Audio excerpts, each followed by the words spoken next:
See if it actually.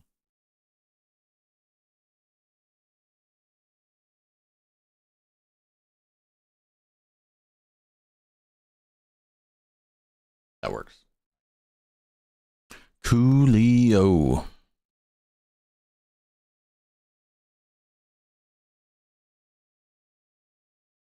Which is up. Yeah, there it is.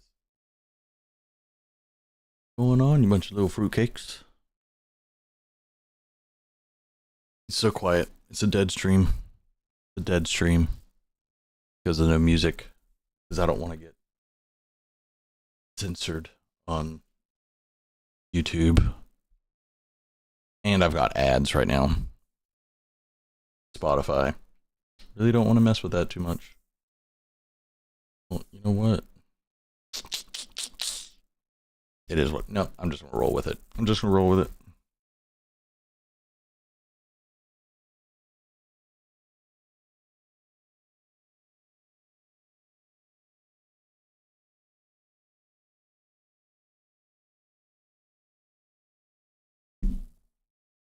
What's going on, everybody? Okay.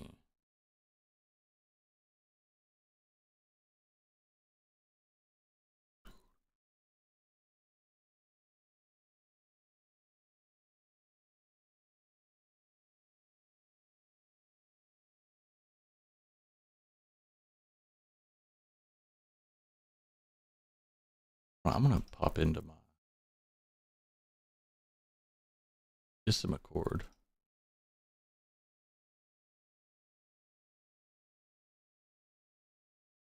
Let's go to creation station.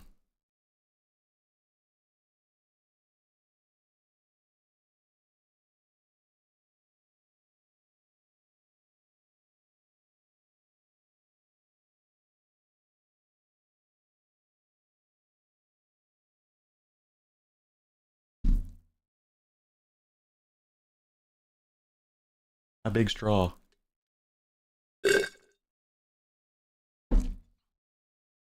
Check 1 2. This thing on. What are y'all doing? I see you two lurkers in there. How's Twitch looking? Got 3 viewers over on Twitch. What's going on Twitch, guys? Waiting for... I'm not doing music right now. I know, and it sounds probably dull as all get out right now, but it's what I got to work with right now. I'm tired of my YouTube live getting muted or deleted. Because if I went to my channel right now and went to one of my lives, a lot of it's muted. I need to... Let me check that, actually. Let's go to the lives. Let's go... Oh gosh, that was forever ago. Let's go right here.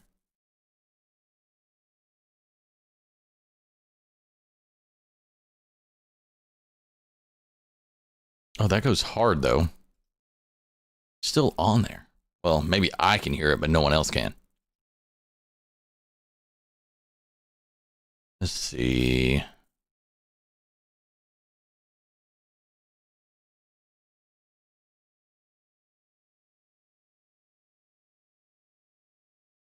I'll turn on some music.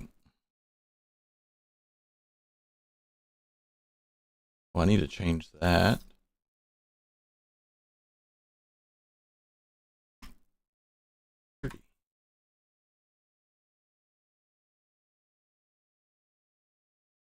Spotify. Let's go to...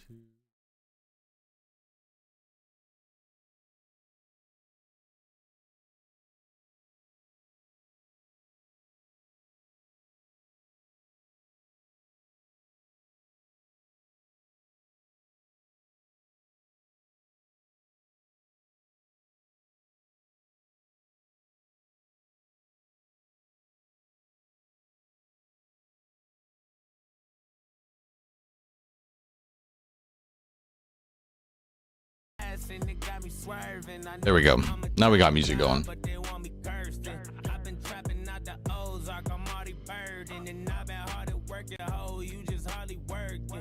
it wasn't for this rap shit, I'd be moving kilos. Front to back from my connecting cop a few casinos. Used to fake it till I made it just to boost my ego. Stashing money in my shirt, they thought I grew some chichos. Oh no, I got some new wheels, Tired of kids, they think that we in school still, Play me, you gon' find out how the two feel, Fuck around and you gon' find out who's real, Ooh, yeah, Zima.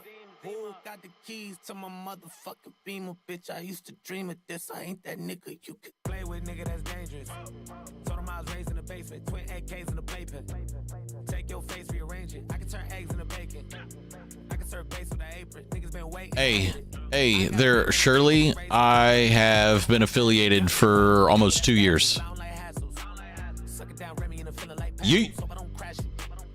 Gone. Out of here. Nobody asks you. Look, this that wop shit. Shit'll make a nigga wanna stop, drop shit. Roll when you hit him with the Glock, bitch. Semi-automatic, case a nigga really think he want static. Now nigga doing pop, bitch. Oh, you thought you was a hot shot, bitch. Now you want to crown with a hot shot, bitch. Nigga, I was raised on a block, bitch. This is my time, no stopwatch, bitch. All of my whips is top notch, bitch. I got a plug at the chop shop, bitch. Even my son got pop rocks, bitch. Fucking your bitch, don't pop rock, bitch. I got your bitch, I'm a casa, bitch. She gon' rob my drop top, bitch. Zima. Who got the keys to my motherfucking Beamer, bitch? I used to dream of this. I ain't that nigga. I got some bands now, they got their hands out. All the hoes that have a man now, they pull my pants down. They know they don't got no chance now, bitch. I'm the man now. Used to be my only fan, she got only fans now. Yeah, I'm swerving, I got road rage. I feel like OJ. I don't wear no fucking Doja, I smell like Olay. I might go back to my old way. She want her soul safe. I done traded in my soulmate and got a gold chain. Okay. I came up wearing the privilege of poverty living, and I ain't had none but scraps. I had to watch niggas winning and driving them foreigns, and I was just stuck in the back. I had to learn me the business, and once I applied it, I made me a couple of racks. I had menages with Nicki and Cardi and Megan, and then I woke up from a nap. Ooh. I had a Bugatti, and then I woke up in the trap. I had a couple of friends I left in the past, cause they don't do nothing but cap. I know a couple of niggas that don't know the business. What's up, listen? Yes, I decided to do another, like, a little pop-up. I saw something that I've been watching on another stream that I saw him doing it today. I thought that was pretty cool. He was doing Christmas movies, and I was like, hey, you know what? Let's do fantasy movies. We're gonna be ranking fantasy movies, so I'm gonna actually make this a little bit bigger, and then I'm gonna put my camera over that. See, hold on.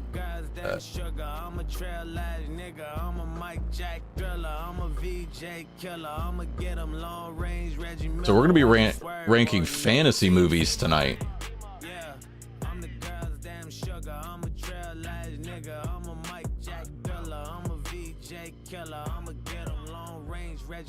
Watch me swerve on a nigga. Zima.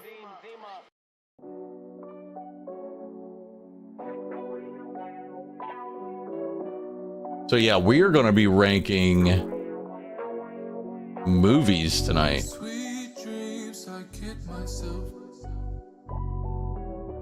I'm going to move this around a little bit real quick, guys. I apologize.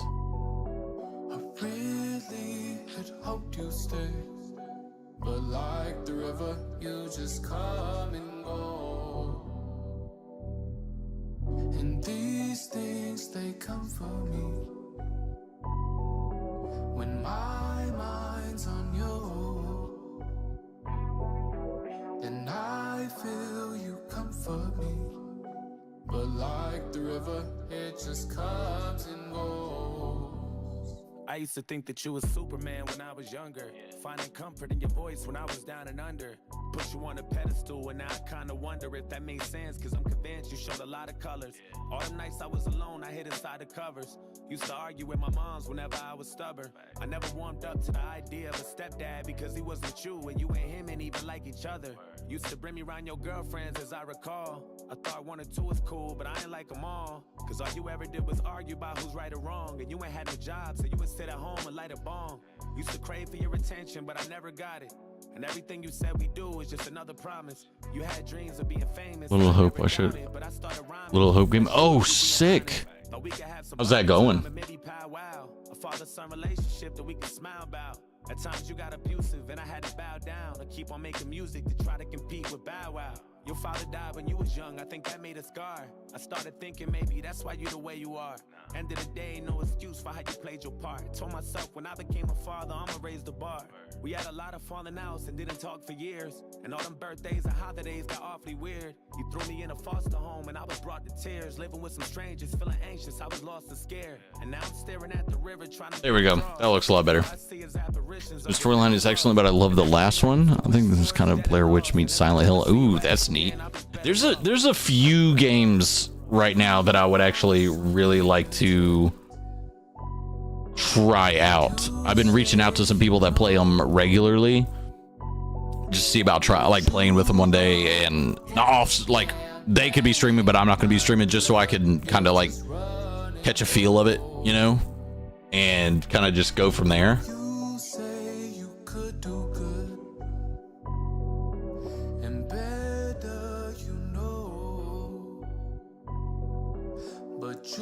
No, everything's kind of mushed together on screen, but I'm just trying to make it as good as possible. Okay, so we've got 5 people in here.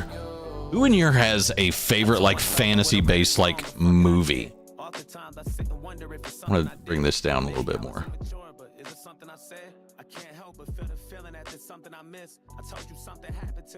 It has like fantasy lore. I mean, that covers so. I mean, that includes like sci-fi fantasy, like standard fantasy, like, you know, you got your Lord of the Rings and your Harry Potter and stuff like that. Do you have a favorite?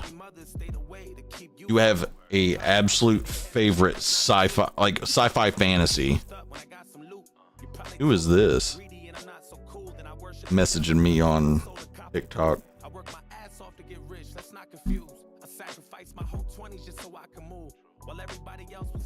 Oh, some random, looks like not real person.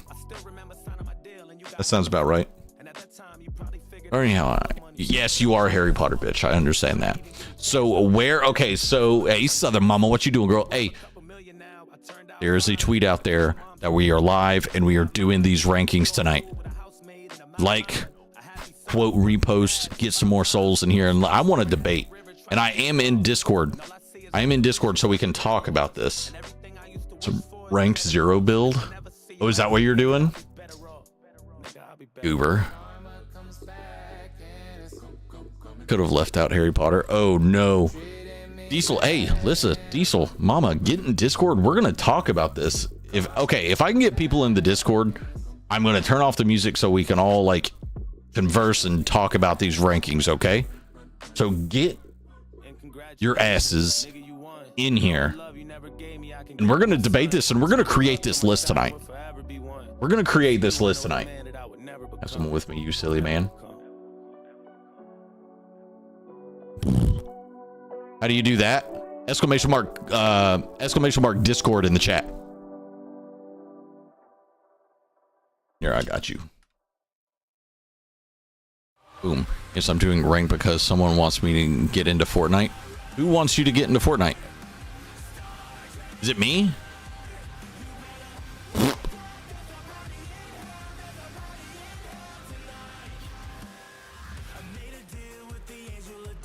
You like my oversized straw for my tea? And ironically, it's raspberry tea, Southern Mama.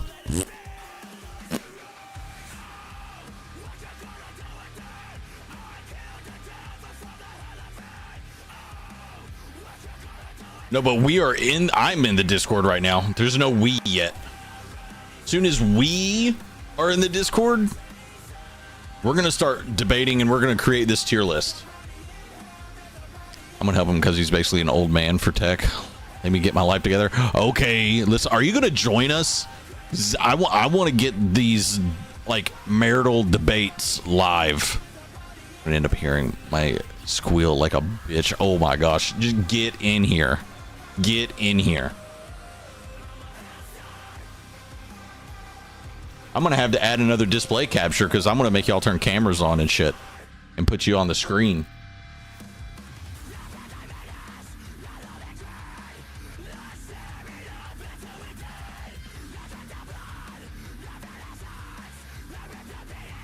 No, I'm kidding. Probably just gonna be able to discuss it and talk about it. I like this song. I'm adding that to the playlist. Oh, I love Magnolia Park. No wonder I like it.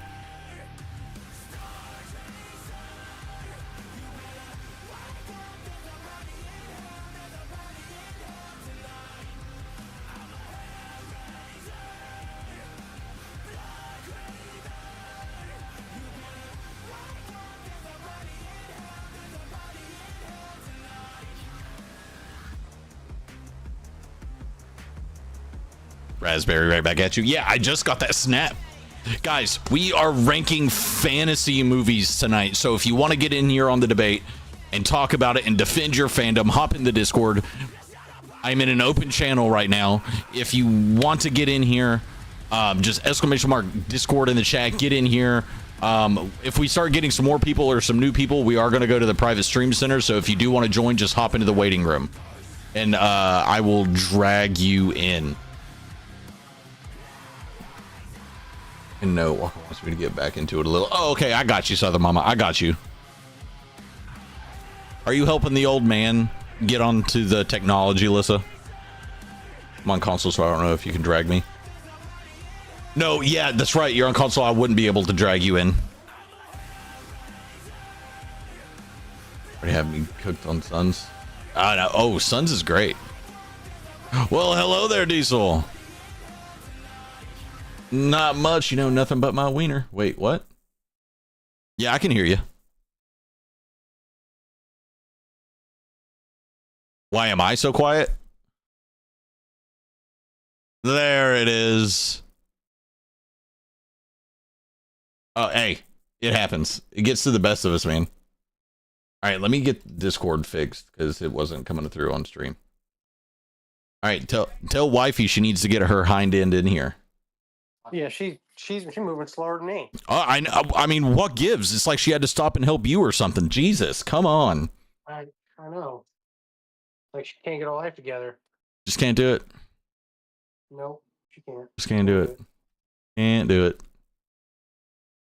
At all. There she is. Hi. Oh shit, hang tight. Hey, how's the voice level in chat? Like in the stream, Southern Mama, for them through Discord. Do I need to turn them up a little bit? Here, say something real quick, Lissa. I'm trying to figure out my settings because I want my game audio to just come through my TV like normal. Oh, gotcha. In my ears. Copy that. Mostly because if something startles me, I'm gonna scream. Like, oh, but that's going to be funny. Just be like, hey, what do you think's better?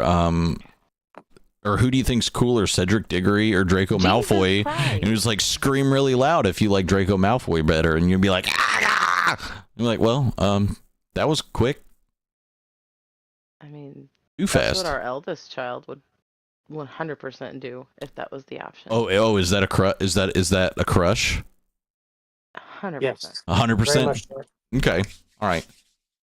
So you're a big Harry Potter fan. So we're going to start with the Harry Potter. Like, we're going to go through the whole series 1 through 8. Okay. And you've got pure art and writing is top tier. That's like legendary. Okay. Then you have incredible, very good, middle tier, nice effort, ARF, like, wrong genre or shouldn't have been done. Those are the tier levels. It's not like good, mid, or bad. Like, there's multiple levels. Oh Lord. Yeah, it's a lot. I just gotta. That's what I need. A bigger screen.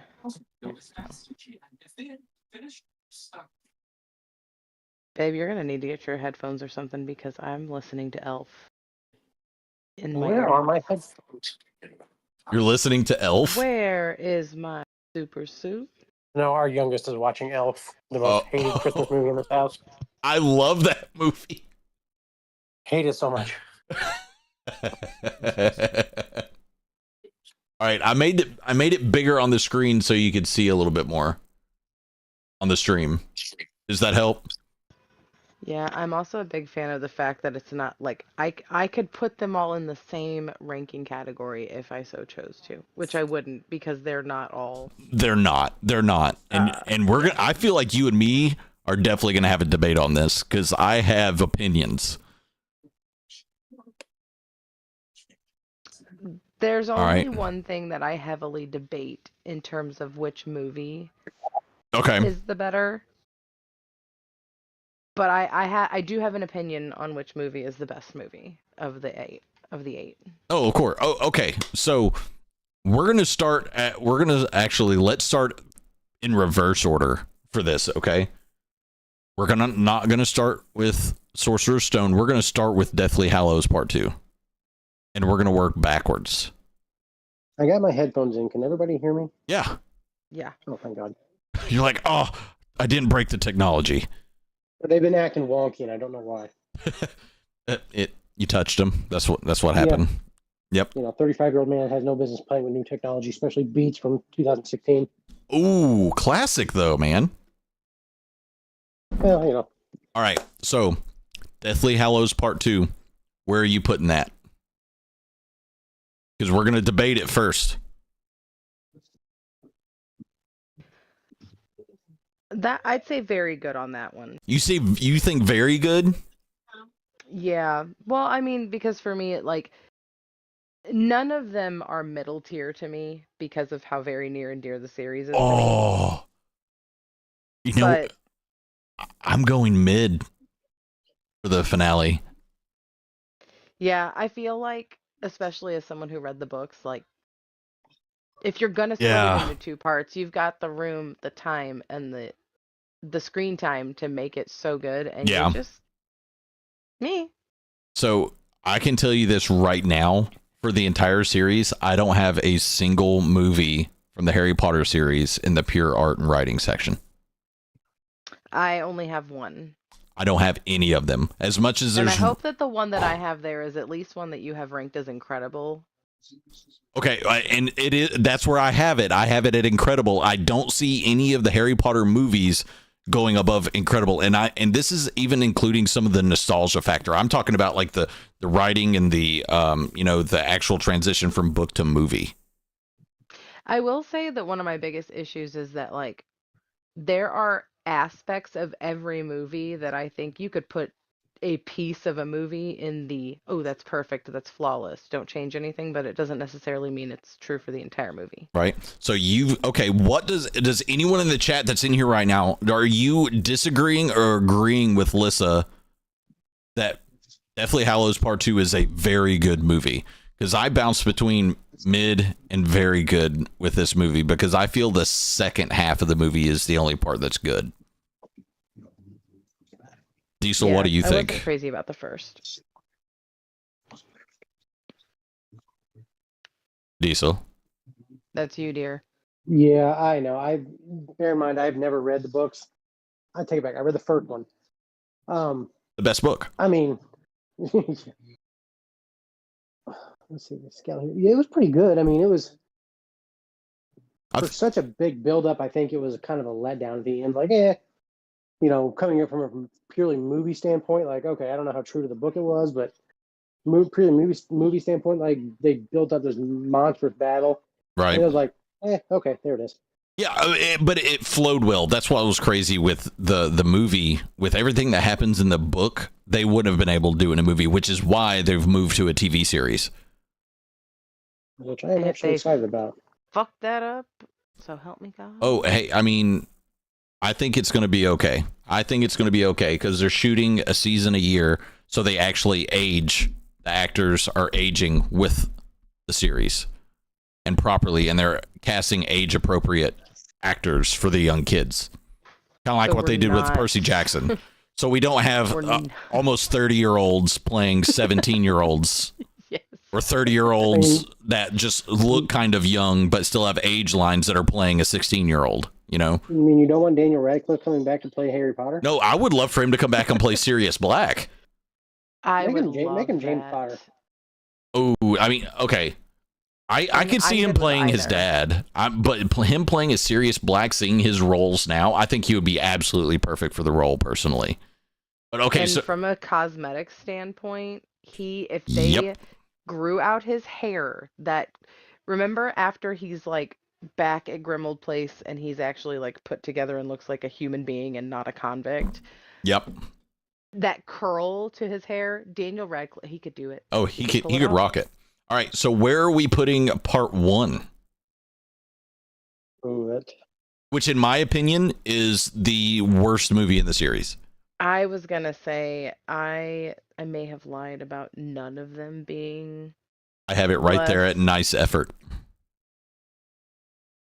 Yeah, that's probably a mid for me because it's A mid. What about you, Diesel? Yeah, I'm kind of like, kind of the same place. Like, it didn't really do much for me. It was like, okay, they could have, it was kind of like the first Lord of the Rings movie where it was just a lot of walking around. Right. See, You know, and it was that like, okay, here's the build up, but then you're left with the end. You're like, oh, okay, well, that happened. that's taking one the thing I hobbits always to talk about. Isengard. See, and that's my number one thing about, because Lord of the Rings is like, that's my series. Like, that is my jam. Okay. The first one, with any first of any series, especially a trilogy or anything further than that, the build up, you have to start building the universe. And Lord of the Rings did it right, and they're like, oh, theatrically, it's going to be almost 3 hours long, because that's what it needed to be, because that is a massive universe. Yeah, Massive. it was huge. And they jammed too much into one movie, and it didn't really. It was like, you got these weird bounty hunters running around. You're like, where the hell did these guys come from? Right. But okay, so we all kind of agree. Nice effort to mid tier. I'm outnumbered on mid tier. I would agree with that. I went with nice effort just because, from a movie standpoint, like, it was incredibly slow, but it did have like that action to like pop you up, like every other scene at least. Yeah, there was some action, but it was like, okay. Right. All right. Where are we sitting on for? Let me find it. Where the heck is it? They're all out of order now. I think this is it. What? Half-Blood Prince right here, I think. I can't see I can't apparently tell from the covers. I get my old man glasses on, I can actually see the full pictures. Oh, I can't even see it.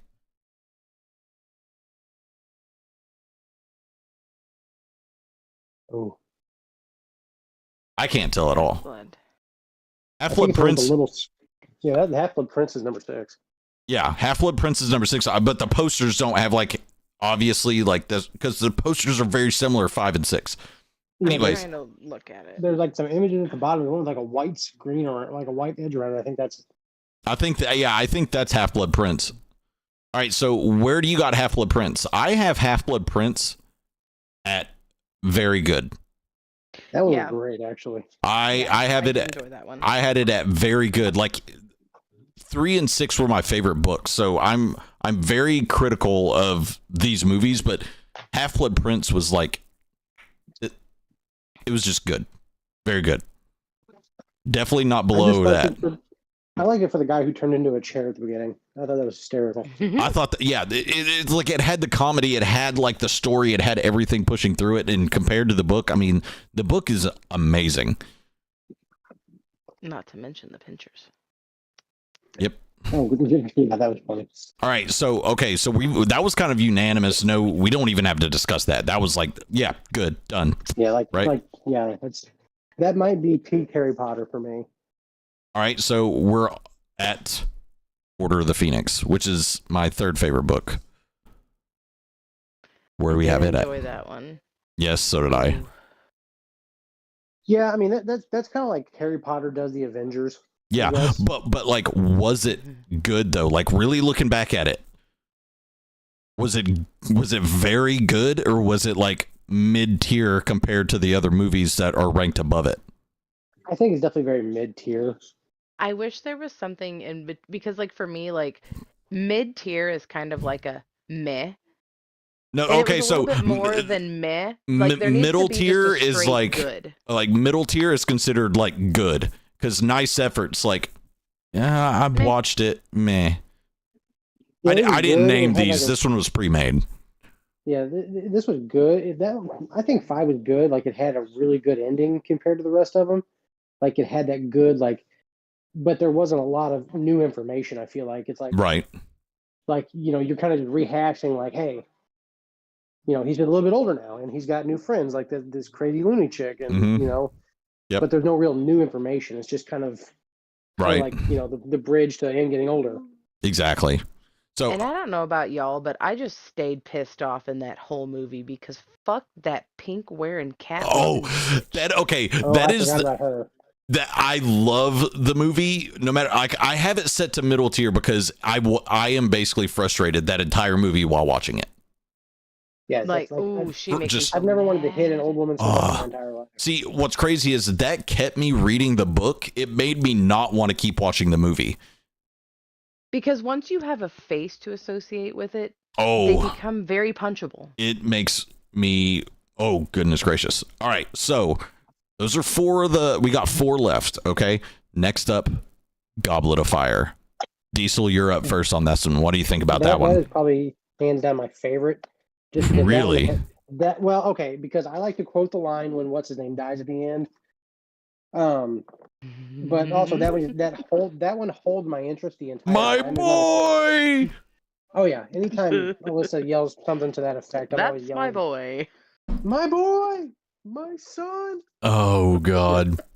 It Yeah. did. Okay. But It that does one- have some good quotes. That one held my interest more than the rest of them. Like that one is like, like the last few, they're like, okay, I can Right. kind of look away and I'm not really missing anything. That one at least, had a lot of more action in it to where I was like, it held my interest.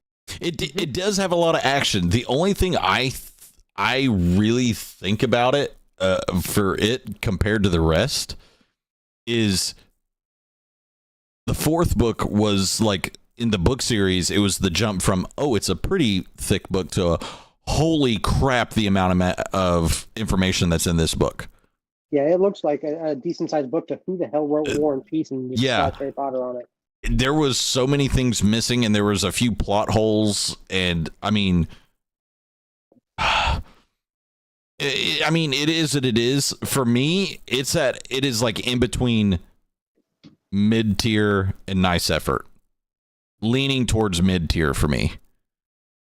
Yeah, I mean, if you're a die hard of the book series. Oh yeah, well, I'm just talking about like the movie part of it too, is because I mean all that action, but then you didn't even like. I mean, this is kind of a callback to the books. Like you didn't literally even have like any kind of character progression for Cedric to actually get that connection to be able to. Yeah, he just kind of showed up. Yeah, he was just kind of like, hey, here's some clues. I was kind of a douche to you, but This is the skin of a killer. This is the skin of a killer. this Harry. this is the skin of a killer, Harry. And they breathe Batman, and they can breathe out of water. He was auditioning for Batman. And I've got a things for bats too. Maybe that'll help me in my career in the future. Yeah. Like they didn't give like the character that was supposed to like spark us to get like so mad and like jazz for Voldemort to be there. They were just like, fuck him, we're gonna kill him anyway. So let's just scoot him off to the side. And Like, Batman's honestly, a throwaway character in the movie. I was more mad that his dad was so upset. Like, I don't give a fuck about Cedric. Right? Like, you didn't build him up in a way that I gave a fuck about him. Yeah. Right. But you didn't really build his dad up either. But I mean, you would have felt for the dad though. In the book, like Exactly. Cedric was like everywhere, and you got to like make a connection with him. If they really wanted to do anything great with that movie, because Cedric's in the third book slightly, if I remember correctly, isn't he? Like at least his name, like he exists. It's kind of like old Spider-Man villains. Oh well, he killed another one in a movie. Well, we're never gonna see them again. Oh well, he killed the enemy again. Well, there goes that. Yeah. I mean, that one also introduced what I thought was the most badass character in the series, the Mad Eye guy. Mad Eye Moody, I mean, books and series was phenomenal. Like he Phenomenal. was just like, he just shows up. He doesn't care who he's insulting. He doesn't care what. He's just living his best life right now. So we were kind of all over the place with that, from like in between mid and nice to very good. So I'm putting her right in the middle, mid tier. Now, here, that's one of those ones that, like I said, there's several moments that are incredible. Oh yeah. but not enough to rank it that way overall. Yeah.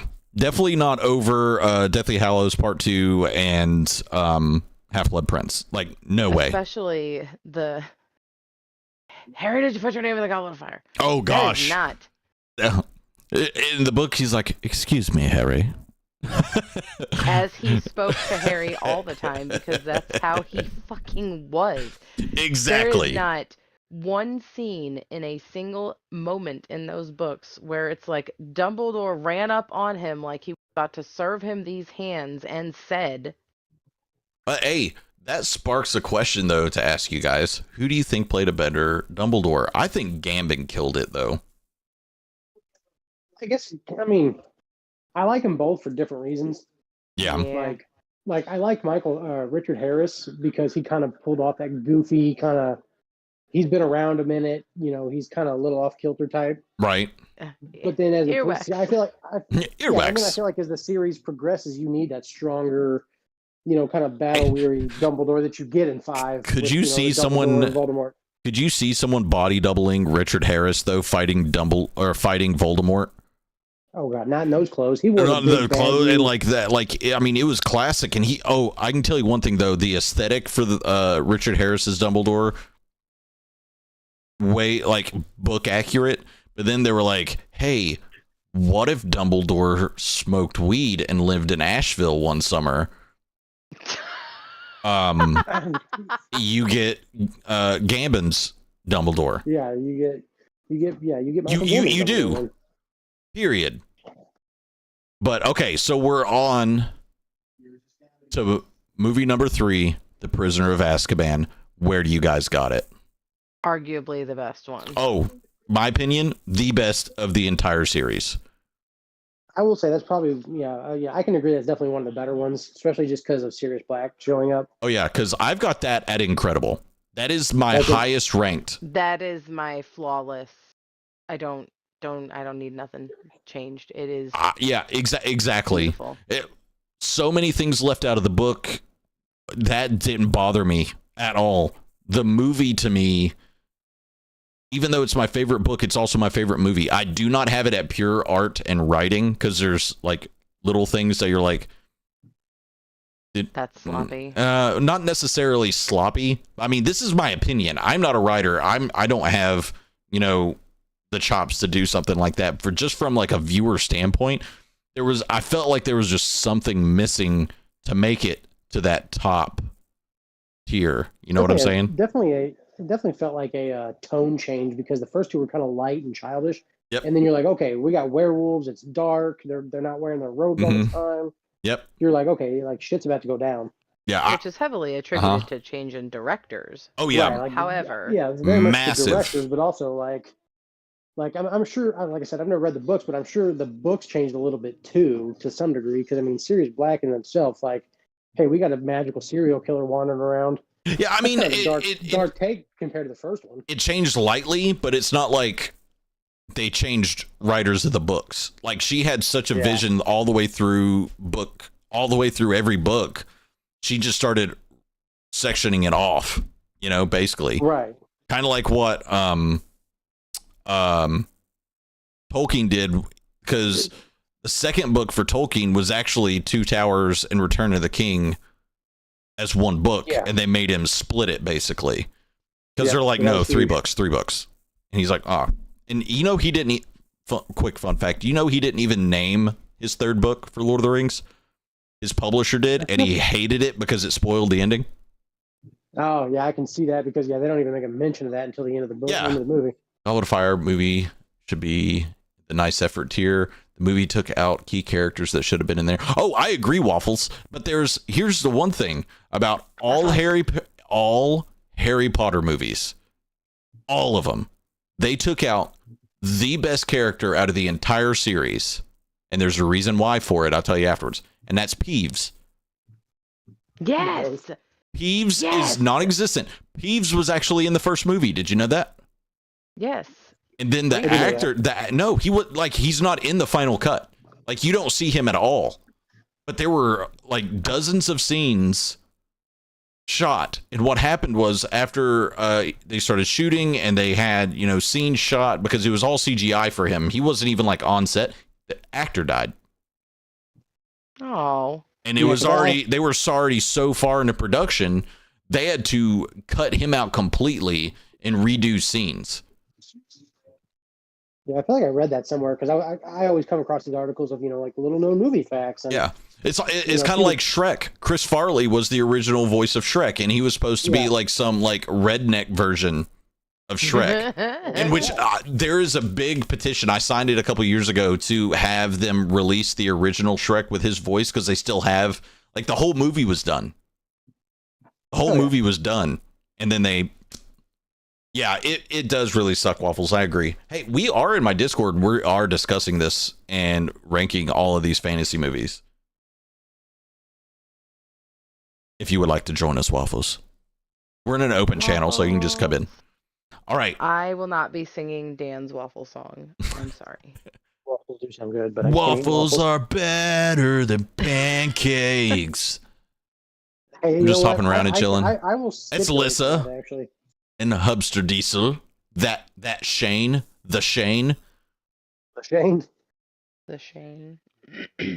All right. So next up is Chamber of Secrets. What do you think about Chamber of Secrets? I did like that one. Like I mean, I did definitely too. on the lower end for me, but it was definitely a lot more like. I want to say you kind of get to see more of the world that he lives in. Oh yeah. It kind of expands on it. Like you're very briefly introduced to the world in the first one. Yeah, it's definitely you kind of get to see more of it because they kind of introduce the goofball celebrity. Like hey, he's obviously a jackass, but he's full. I love. He played that character so perfectly. Oh, I feel like that role might have been written for him. Okay, so that brings me to I think it was Half-Blood Prince or Deathly Hallows. Near the end of the book, they Neville goes and sees his parents in the Obliviate or the the wizarding psych ward. You remember that, Lissa? And his mother says one word. I can't remember what it was. Proud. Oh my god, that sent shivers down my spine. I'm not gonna lie, but no. Guess who else is also there? Gilderoy Lockhart. I was gonna say, I think they mentioned that. Yeah. But wait, could you see that? Picture it, Harry Potter post-credit scene. Oh my gosh! After credit scene of Lockhart at St. Mungo's. That would be. See, that was incredible. It would have been hilarious because he's kind of like, "Hello, who are you?" He still has no idea who anybody is. Oh, great! Like he messed the spell. Yeah, he like messed up his brain so hard. Like he was there for what 5 years or 6 years, and they still haven't fixed him. He messed up that spell so bad using Ron's wand. Ron's wand said "fuck around." Cracks me up. Speaking of Ron and his, that's right. It was after the snake attack. That's right. Or was that the fifth book? That was the fifth book then. Attacked in the fifth book. It was the fifth book. So they went to Mungo's. In the fifth book? Was it the fifth? I thought it was the sixth or the seventh book. I'm gonna have to reread them. I've got. Well, you can see my books behind me. Goes later. I know. They go in the fifth one. Hey, what's up? Shake the steak. Hey, thank you for the follow. Welcome in. How you doing, man? All right, so where are we putting Chamber of Secrets though? It's for me. It's in between mid and very good. Yeah, same. Yeah, I can stipulate to that. Now I will say the highlights for me for that one are getting to meet. Oh, that's right, Waffles. Family in depth for the first time. Because what we didn't even get to meet in the movies, who was the older brother? Bill. We didn't get to see, and how they describe in the books. He's like Charlie, the ginger. Because Bill's the one that was it Bill or Charlie that trained dragons? Charlie. He was the one that was described as, just imagine like a 6'4" buff ginger with like piercing like ice blue eyes. Yeah. You oh my god. See Bill later when he gets married. Yeah. But also I really loved the introduction of Arthur Weasley. Just Rubber like duck. him coming in, just sitting down and then just being like, "What's up? Who are you?" Oh yeah, Like, absolutely he perfect. doesn't question that there's an extra kid in the house. He's just like, "Who's this one?" Yep. Oh, okay, cool. Anyways, oh, you've lived with muggles? What's a rubber duck for? Right. I It's great. also loved watching that for the first time because they are meant to Waffles. be what, age 12? Yeah. And in that year between, 11 to 13 depending on the kid, and like the twins are obviously older, but like when you watch it and Oh, you're just come on. like, "Ah, yes, it's the next year at school," and everyone starts talking and all the boys' balls have dropped and you're like, "Oh my God." Like, hiya, Harry. When he comes up with the flying car, hi, Harry. It's like, Jesus. There were bars on his window, brother. Shadow now. Oh, brother. All right, so where are we putting Sorcerer's Stone? Where do y'all think? That's got to be a very good. Yep.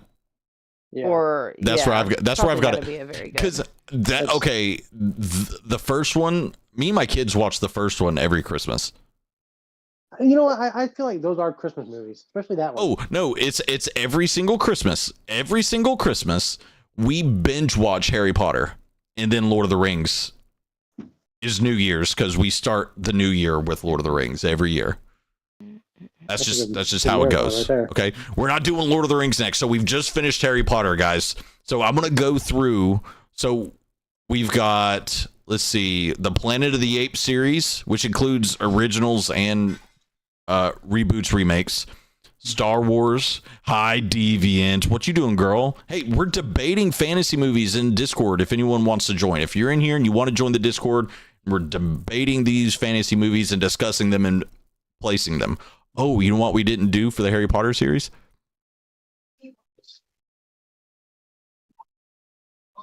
We didn't do the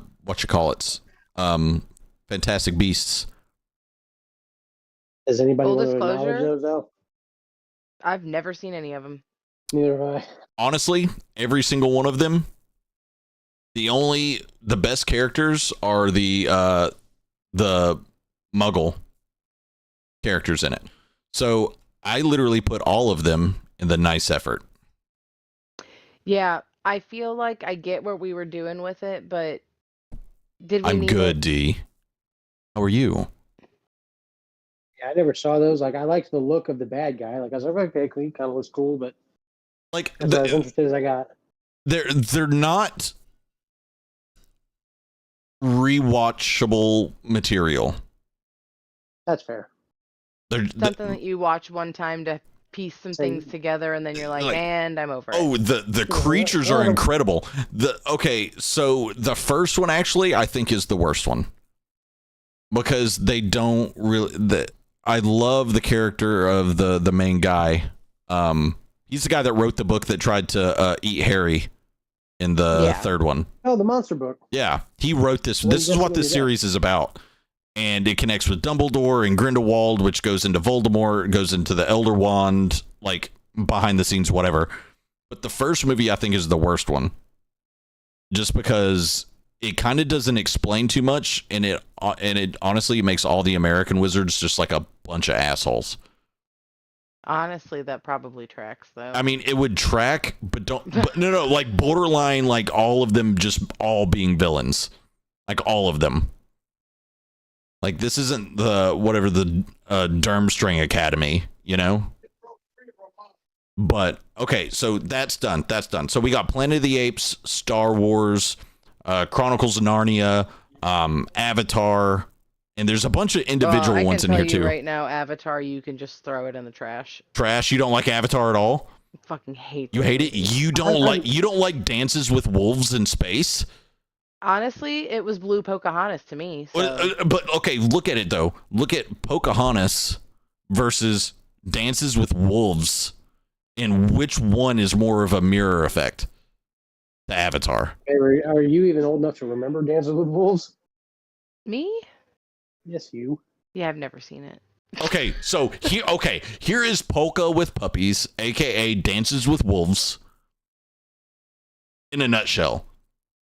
White man that is part No. of the cavalry goes out to native lands to, I think he's like at an outpost that they're trying to set up, and they're waiting for reinforcements to build a fort out there. Well, he ends up making a relationship with natives in the area, and he ends up being friends and ends up falling in love with a native woman, and ends up siding with them whenever the troops actually come there to occupy the place, and ends up fighting against his own people. Oh, yep, It you is just described Avatar. it is Dances with Wolves in space. Period. That's all I heard about it. I was like, I have zero interest in that. Like, So I'll pass. Dances with Wolves is also trash. No, Dances with Wolves is actually really freaking good because it's grounded in reality. And it was Kevin Costner. Avatar's my guilty pleasure kind of sci-fi fantasy movie, just because I was like, you mean I could just like volunteer to be fodder and get sent out into space and be cryogenically frozen and go live on another planet and see giant tall blue people? I'm here for it. Let's go. I'm here for it. But from a movie standpoint, I do put them at nice effort, because You're being super generous. I'm being okay. Hold on. Avatar, nice effort. The second one, ARF. I didn't even put in the effort to see that one. ARF. Yeah, I honestly kind of forgot it came out. The only redeeming qualities the second one has for me is you got to see a different type of people from the planet, but I'm like, oh, they're just jumping races, because it was the Maori Pacific Islander race, which is really cool to see that part of the culture in there, which was neat. But I was like, you could have made like a version of this on Earth and it would probably have done better, but I can't say much. I mean, both of them made over $1 billion. You know? Yeah, they were huge cash cows. So, done. Hey, all I'm going to say is a lot of movies make a lot of money. That doesn't mean that people are spending their money to see it twice. Hey, that is, honest to God. That's very true. We're going to go through some one-offs real quick. Some one-offs, okay? What did you think about the Warcraft movie? That was huge letdown. Like, I saw the trailer. I was like, man, I am pumped for this. Never played the game. Right. I was like, I am here for it. I watched the movie and I'm like, wow, that is 2 hours of my life I am never getting back. I got it. I got it in ARF. Yeah, I was like, oh, that was rough. I loved a lot of the actors going into that, was super pumped for it, and then it just kind of, for me. Yeah, it was huge. Yeah, it was a huge letdown. Right. All right. Same. So we're going to go with one of my favorite classics, and that's Willow. Honestly, I've never seen that movie. You've never seen it? Okay, so Tom Cruise with that haircut just really didn't do it for me. Willow. This is what's really funny. So it's got a little funny story. So George Lucas, off of after Star Wars and some Indiana Jones movies and stuff, he wanted to make Lord of the Rings. Or sorry, The Hobbit. He wanted to make The Hobbit or Lord of the Rings, get the rights to do both of them, essentially. But the Tolkien family basically said, oh, hell no. So he made it. The space opera guy? No. Yeah, he made his own version with Warwick Davis and crap. He played in Top Gun. I'm having a Tom Cruise? No. He played the opposite of him. Oh, Val Kilmer. Val Kilmer. And Val Kilmer is like one of the protagonists, and it's me. I absolutely love it nostalgia-wise, but movie-wise, it's a nice effort. It's a nice effort. I'll give it that. It's definitely not an ARF, because it's a very entertaining movie. Yeah, kind of like it's like a typical 80s fantasy movie. Ooh, 80s fantasy movies were like out there. Okay, so I'm gonna throw a gimme up. Okay, this is like a layup. This is an alley-oop. The Goonies. Hey, you guys. Where do you got it?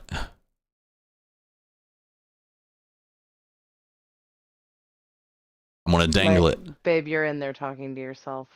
Nobody can hear you. Nobody can hear you, Diesel. This is a gimme for me. I was to say, he was fully in the other room. He was fully talking. Well, what do you think, Lissa? Somebody called me, that's why. Oh. Goonies, what do y'all think? I mean, for the little bits that I saw, I liked it. It was funny. It's got that nostalgia factor, but it's definitely one that I can leave either. I'm neither here nor there on it. Yeah, he's never even seen the whole thing. Are you serious? Duct tape exists. To a chair, keep his eyelids open. Let's go. Oh, I'd love to see her try to fight me for that one. Oh no, roofies do a good job. They'll just wake up and all of a sudden she just hits play, dude. All right, for me, it's incredible. I've got it set to incredible. What do you think, Lissa? I would agree. I loved that movie. I mean, not only like the nostalgia factor, but it was just the movie was fun and you were drawn the entire time. You know? Okay. Hey, you guys. How about The Never-Ending Story? Oh, that was my jam growing up. Like, that was my childhood. That one hurts my feelings. It hurts your feelings? Why? A horse. Oh, yeah. Say, what do you mean? Why? Yeah, the first one was great. Like, that was nightmare fuel for 6-year-olds. Confession? I've never seen it. I've never seen it. That's like me saying I've never seen the Goonies. Yeah, true. Like, I've never seen it. It's good. It's great. It's great. I'm gonna go from you guys. So we're going incredible or very good? I'm gonna say incredible. That was my childhood fantasy right there. Incredible. Like you wanted to be the Indian kid. Agree. Not pure art and writing. No. I don't think we got into that yet. They killed the horse. You're like, no, it knocks it down a tier. Yeah. All right. They killed the horse. So I'm gonna go a little more newer. Okay. The new Dungeons and Dragons movie. Never seen it. I lost interest when I heard that. I was like, the first one was terrible. I can't even remember myself to watch the new one. This one was incredibly entertaining and fun.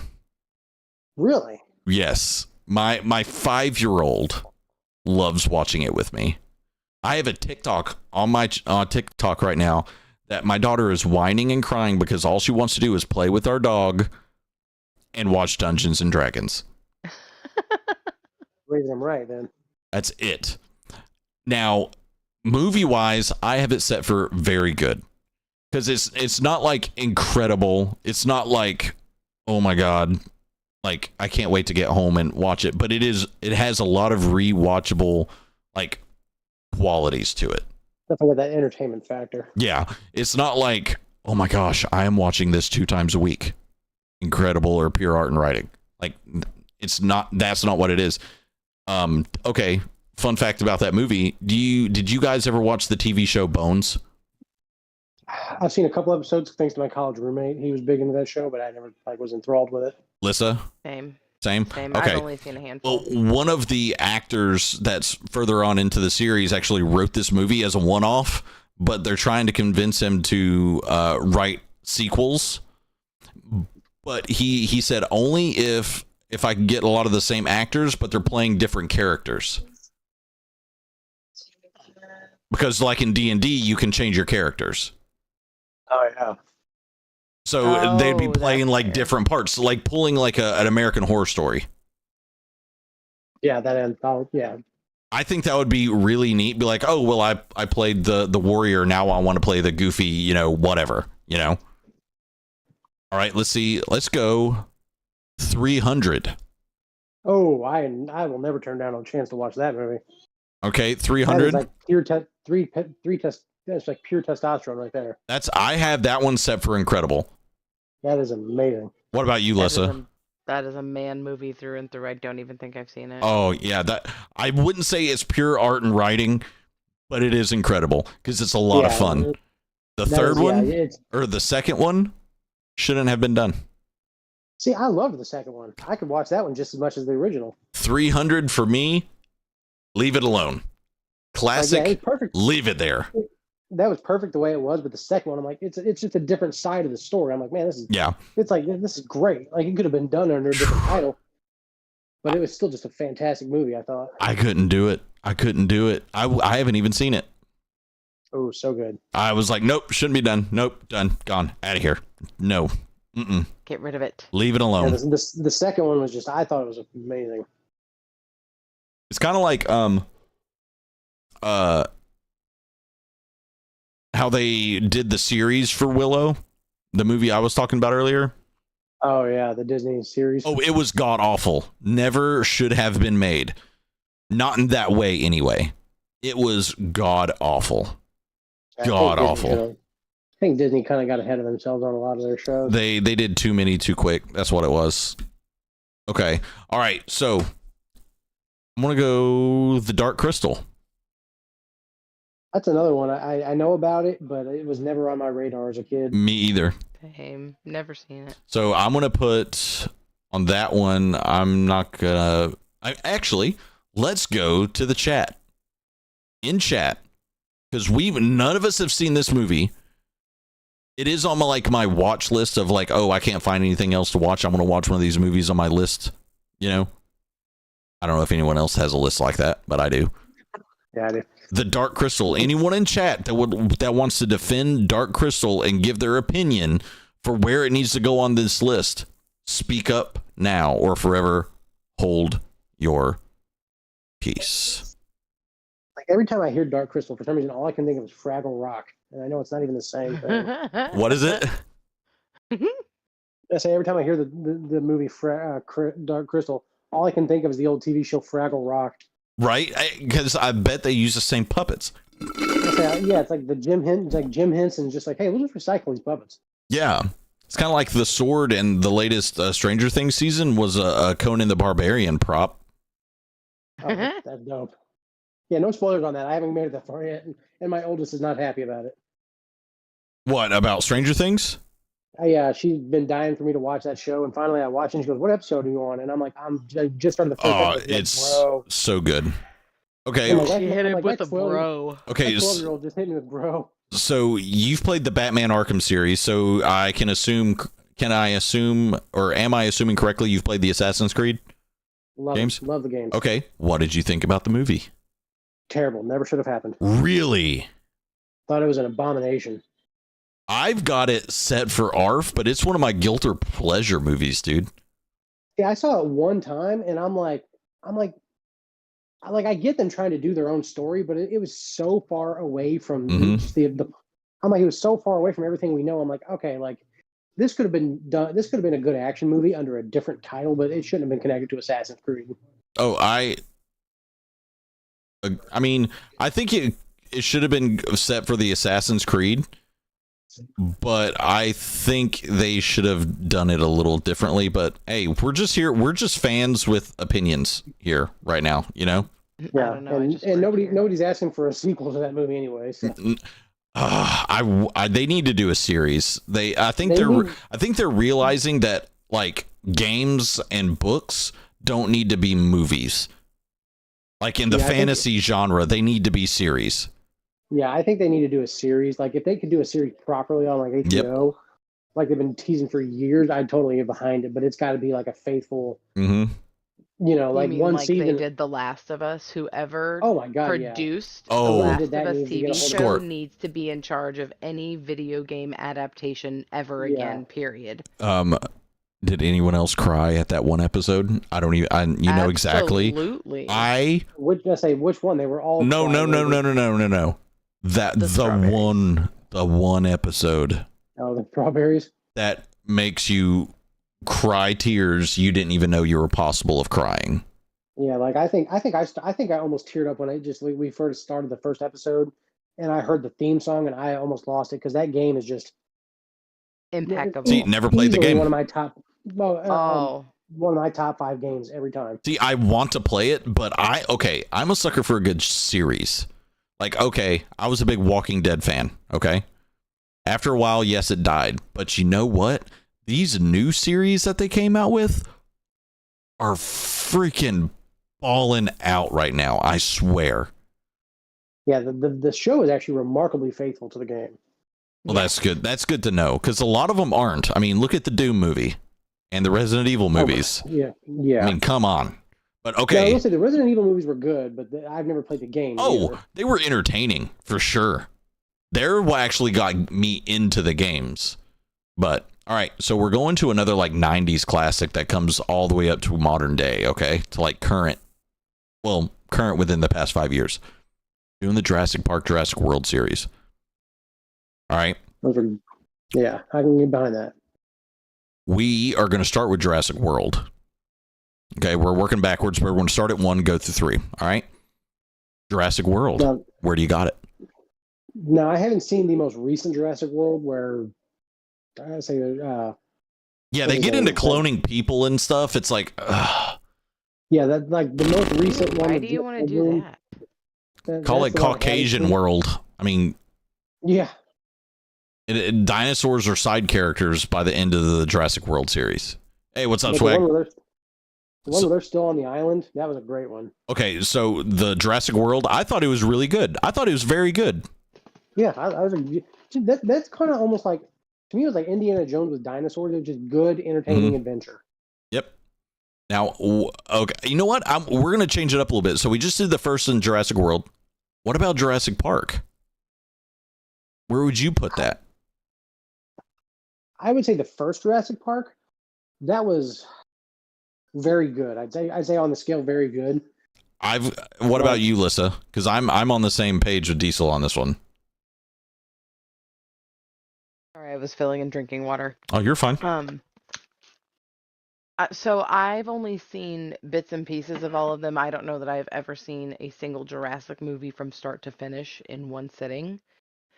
The older ones, I would rank somewhere between mid-tier and very good for pretty much all of them. The nostalgia factor's there, and for what they were when they were made, it's pretty fucking impressive. Right. And they were wildly popular. I mean, you can go back and watch them now, and you're still just entertained. Yeah, and some of them are bad. Some of them are bad. Like, oh, good, good effort.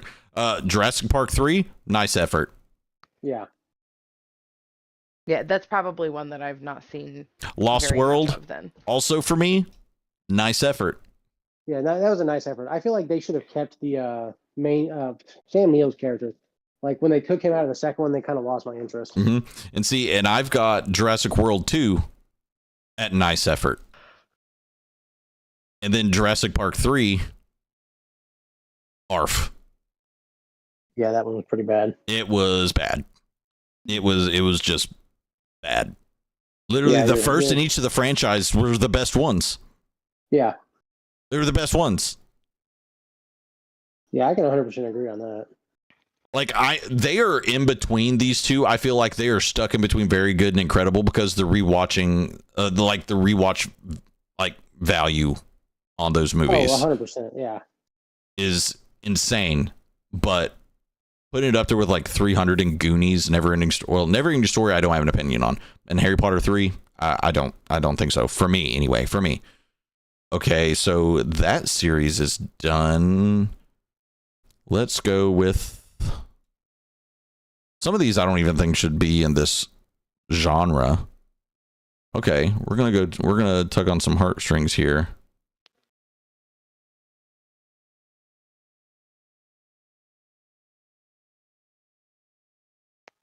Jumanji. Ooh. Yeah, the first one that's a classic. The first one? Yeah, the Robin Williams one, boom, incredible. Yeah, that's incredible. It's definitely dated and cheesy as all get out, but man, it is just hard not to enjoy that movie. I thoroughly enjoyed it. Like me and the kids watched it at least 4 times a year. Yeah, that is a phenomenal movie through and through. Lumi, you little turd. I had someone come in. I had to ban them. They were the first person in the chat tonight, Lumi. I was like, and bye, Shirley. How you doing, Lumi? When I came in. All right. So the first Jumanji movie, or like the second one of the new one. Hey, D boobies in the chat, and those are D's boobies. Yeah, Welcome to the Jungle. I loved it. Like, I thought I thought that was also another good one. I have that. I didn't see them. I have it set to like very good because Yeah, for I can say it was very good. Like, they could have left it alone with the first one. a sequel to something that like tops, awesome. What did you think about the third one? See, we have not seen that one yet. For I haven't me, seen any of the new ones. it was good, but it wasn't quite very good. Like I thought it was cool that they end up changing characters. Like they don't get the same characters like the kids in real life. They don't get the same characters as they did in the first one out of the reboot series, which is hysterical. But they do have rewatch value, in my opinion, especially if you have kids. Yeah, I'm sure. Yeah, I'm sure that's why the Welcome to the Jungle, the newest one, got made is for the children. Yeah, and that's what it's like directed at. Okay, let's see. All right, we're gonna go after the big one here. Let me try and get these in chronological order here. I gotta find them all. I think there's something missing in this conversation. Which one's this? Star Wars. Yeah. I'm a be. You're like, I am purely decorative for this conversation. You never watched any of them. You've never watched any of them?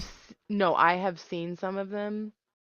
I've not seen all of them, but not recently enough that I can actually like pull any details out of my ass. I can say anything. Super obvious ones. It's understandable. Well, some of these are mixed up. Okay, there's the first one there. Because some of the Star Wars movies got mixed up. So whoever made this template, some of them got kind of all over the place. So we're gonna start with Phantom Menace. Neutrally mood. Oh, I can tell, Lumi. That's like not baby Anakin, but yeah, young child Anakin. Yes, young child Anakin. We have unfortunately reached the age where anyone under the age of 8, I will call a baby. Baby, yeah. Honestly, sometimes if they're under 17 or 21, depending on what they look like, I will call them right. I personally got this one like for like rewatching it as an adult. Like I loved this movie so much when it came out. Yeah, that movie so much is single-handedly the reason I got back interested in Star Wars. Same. Because the first, the original 3 were great, but when you're young watching it, you're like, oh, okay, it's kind of goofy and slow, and that got me back into the series. I watched it with my dad all the time. I had like the 3-box set on VHS. Oh yeah. So I've got one it's like in between very good and mid, but it's more mid than very good. Yeah, I think it's definitely more mid than very good. And 2, I've got in the exact same place. Yeah, that one that one was good. It was good, but it was slow. Yeah. And 3 was probably peak Star Wars for me. 3, I would put for me like being able to rewatch it and enjoy it. I've got it set for very good. See, I thought that one was incredible because that's what everybody was waiting for was the turn to the dark side. That's like the big like screw Yoda and Senator Palpatine. I wanted to see Anakin and Obi-Wan go at it, and that's exactly what they gave us. Okay, A New Hope. A New Hope. I mean, that's got to be that's incredible too. I mean, I've got it in between. Wouldn't have this list without like A New Hope or The Lord of the Rings. They kind of set the stage for sci-fi and fantasy. Empire is my first pure art and writing. Ooh, that's hard. You know what? I can't even argue with that. It's the best Star Wars. It's the best Star Wars. Return of the Jedi. I have it incredible. Yes, that one was great. It just smacks. It just does. Yeah, it goes hard for being made in the 80s. It goes hard. All of the new trilogy, I have at nice effort. Yeah, I can agree with that. They were good. They were okay, but they could have left it with. You'll ban the Lumi bot. I mean, I like watching them for the visuals and some of the story and some of the characters I really like. But that's it. But yeah, like it was cool to see Harrison Ford come back as Han Solo. But right, I was like, okay, that was cool. Move on. I have Rogue One at incredible. That was actually phenomenal. Like I loved the whole idea of the Star Wars spin-off, and that did it for me. I was like, wow, I was Killed it. impressed. Absolutely killed it. Wow. That is the best out of the Star Wars, Right, the newer Star Wars stuff. Yeah, that is almost like if they did a James Bond meets Star Wars. Right. Ooh, we're gonna do it's actually a series I just went back through and watched every single movie because I needed to, because I wanted these toys so bad growing up, and I actually never got them. I got the complicated toys, and I'm like, how do you even make this work? I can't tell which ones these are. I need to zoom this in. Same.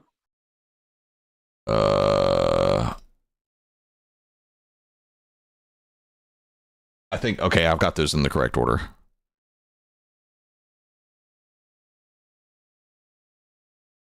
Hey, what's up, Playboy? All right, so we're doing Transformers. Well, there's a lot of those movies, isn't there? Oh, yeah. There's 7 of them. Damn. 7 of them. What do you got Transformers 1 at? That one, I would almost put that at very good. Like, I mean, it was the only reason I went and saw that is because I wanted to see how they could make a toy line like that into a realistic, believable movie. It's just a fun movie. Yeah, it's very enjoyable, very good. You're like, wow, this is. I mean, it's very fun. And giant robots, you got it. What about you, Lissa? What do you think? I've only seen the first one. Okay, so what do you think about the first one? That's what we were talking about.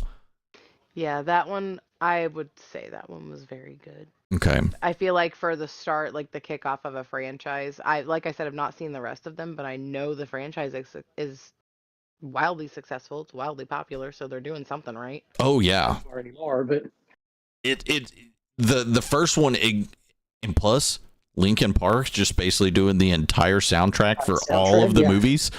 That, I mean, come on. Linkin Park blew up. Were all bangers. Oh, every single one of them. The first 2 ended with Linkin Park. Yeah. Now, my favorite thing about these movies, though, is what most people absolutely hate about them, and that is the goofy, stupid human moments. Oh, yeah. I live for those. They make me friggin' laugh because I was like, that's real life. That's it. You know, we're kind of idiots. Let's do it. Yeah, let's do it. I love Shia LaBeouf's dad in those movies. His mom and dad. Oh, so goofy. Well, you know, his character died in between 3 and 5, right? Yeah. That's, like they killed him. Like he dies helping the Autobots somewhere, and then they just never mention him again. And so does Megan Fox's character. Apparently, they go off on this thing, and they both get killed by Decepticons or something. That's basically what I mean from looking at Reddit and everything else. They get killed by Decepticons, and then they're like, "Yeah, we're not going to have any kind of memorial or any closure for the viewers or the people that love the franchise." They're like, they're just not here anymore. Fuck your kids too. Pretty much. To mourn the loss of their family. Right? Screw all of you. The Mark Wahlberg era movies I have in the nice effort, and I have the second and third one at mid tier. See, now the second one I thought was probably the best out of the first 3. Really, it's leaning very good to mid, but more to the mid. But I still watch the hell out of these movies. I still watch the hell out of them. I think the second one was the best just because of John Turturro at the end. Oh yes, when he just completely goes off the deep end, he's circling that pyramid, just ranting about he's yelling at that captain of the Navy, like, yeah, it's like, son. But and the Mark Wahlberg movies definitely go into nice effort. I mean, I saw the first Mark Wahlberg one, and then I was like, okay, I'm done. I mean, I watched them both, just really watch them again. But you know what's crazy? I have Bumblebee set at incredible. See, I have not seen that one, but I want to. It's on my list of movies to watch. It is, out of the entire Transformers series, I think it's incredible. Yeah, I definitely need to watch that one because I love that character. He kind of ties the whole series together, but I have yet to watch that one. Yeah, and for the new Rise of the Beasts, I've got it set to mid. That's one I haven't seen either. Like, it looked cool, but It's entertaining. It's entertaining. It actually is. It's really cool to see Optimus Primal and everything. I think they're not called Autobots, or what are they called? I can't remember. Decepticons? No, they're a different, because in the toys and in the original movies and series, there's like multiple kinds of these type of sentient beings. Yeah, like different kind of races and all that. Yeah, like from different planets. They're not from Cybertron. Cybertron was just Decepticons and Autobots, and there's like multiple other factions like all over the galaxy and stuff. I never really got to learn too much about it because I didn't have TV and stuff growing up, so I had to learn all this stuff or watch these things like 20 and 25 years past its height, you know. But from here, I had a buddy that had TV, and it was like, I'd see what I could at his house, but after that, it's like, yeah, it's hard to keep up with it all. All right, let me see what other we have. Indiana Jones series to go through. The Matrix, which is just a whole conversation by itself, just about. Yeah, that's a whole conversation into itself. Okay, we'll go with a one-off, and we'll go with Constantine. That was a great movie. Keanu Reeves. I hate that it's so far off from the comic book, but it was definitely a good movie. Very good. I've got it for very good. Yeah, that was a very good movie. Like, I could go back and watch that again. Would I prefer comic book accurate? 100%. Am I going to watch the sequel? 100%. Oh yeah. Whenever Keanu Reeves is like, yeah, I'll do it. I freaking love that character. He's like, let's go. Yeah. Let's do it. Like, if they want to do another dark fantasy, like dark comic book character like that, oh hell yeah. All right. This one just says Marvel Cinematic Universe. It doesn't even have like all the Marvel movies. So I'm like, oh, that's like a freaking whole podcast. Like, you just get a whole that right there. I do have that set over here for all the Marvel like movies and stuff. I have that, and that's going to be for the next like exactly what we're doing right now. But we've got fantasies even more, but. Yeah, because some of them are great, and other ones are like, why'd you even bother? Right. All right. So it's not fair to lump it in as a cinematic universe and rate it somewhere. Yeah. Right. Yeah, that's what in the fantasy is just like MCU. I'm like, averaging it all out with all the bombs that they've brought us in the past like 2 years, it's going to end up being mid-tier. Right. Like, had they stopped with Endgame, it would have been almost sheer perfection. Oh yeah. I would put it at incredible. As a whole. After that, it's like, what are you doing? Yeah. Like, after Endgame, it's like, what are you trying to do here? Okay, so we're gonna do the Marky Mark Planet of the Apes movie. Oh, it's rough. It's rough, but I mean, it was cool. It's rough. It is rough. Like the best thing I love about that movie is that it's practical effects. Yeah. Every bit of it, because Tim Burton did this movie and he wanted to pay as much homage to the originals as possible and went for practical effects. I'm talking everything. And you can definitely tell it's a Tim Burton movie. Oh yeah, and Giamatti in it. I think that was his name, playing the orangutan. That is the best character in the entire movie. But I've got it set for nice effort. Yeah, I was like, I can take it or leave it. Like, I watched it when I was a kid when it came out. Oh, yeah. This is a good sci-fi action movie. I watched it. I'm like, well, okay, that happened. And I don't even think make decisions. They don't even have the newest Planet of the Apes that just came out. That's like based after this new the reboot trilogy. What just happened? Panda Girl with the freaking host of 8 beautiful people. Thank you so much, Panda Girl. How you doing? How was your stream? How was it? How was it? Welcome in, Raiders. Swag, thank you for the shout out for Panda. I appreciate you, girl. All right, so have y'all seen the new Rise of the Planet of the Apes trilogy? I've seen the first one of the new trilogy, like the whole start of it, and that's about the only one I've seen. With creepy smile Franco? Yeah. You know what? Okay, funny story. You know what? Okay, so since I was obsessed with Spider-Man, still am, whatever, but as a kid, I would watch it all the time. I would watch the first Spider-Man with Tobey Maguire all the time. My mom hates James Franco with a passion, okay? You know what she called him? Puke face boy. Because whenever he would do his oh, I'm staring at you. I'm brooding. I can see it. It looks like he's about to throw up. Yeah, I can see it now. I've got that one, honestly, at mid-tier. It was good. It was interesting. Yeah. It was good. Yeah, it was good. It was good, wasn't great, you're not making cinematic history, but good movie. I have the same thing for the second one and the third one. I feel like they're all that way. They're not they're not, reinventing the wheel, but they're good just if you want a good action movie, I guess. Lego Fortnite? Heck yeah, Panda. Okay, go eat dinner. Go eat dinner. No rush. You do your thing, girl. Yeah. Food is priority. I felt like all three of them were just they are entertaining, and you watch it, but it's not you don't go in expecting more than that. Yeah. And even rewatching it, I'm like, okay, these are good, but I don't get excited to go and watch it again. Yeah, I saw the first one in theaters only because I worked at the theater and I got in for free.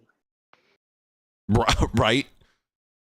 No, okay. So that's how I did it. I was a manager of a movie theater, and that's how I started watching them, because we got to watch them a day early. Yeah. Or we did the midnight showings. Sometimes. Yeah. Okay, so we're gonna jump into some one shots here, and I already know where I'm putting this one. Hansel and Gretel with Jeremy Renner. Oh, okay. So that was probably a guilty pleasure back in the day, because I saw the trailer. I'm like, oh, it's so cool.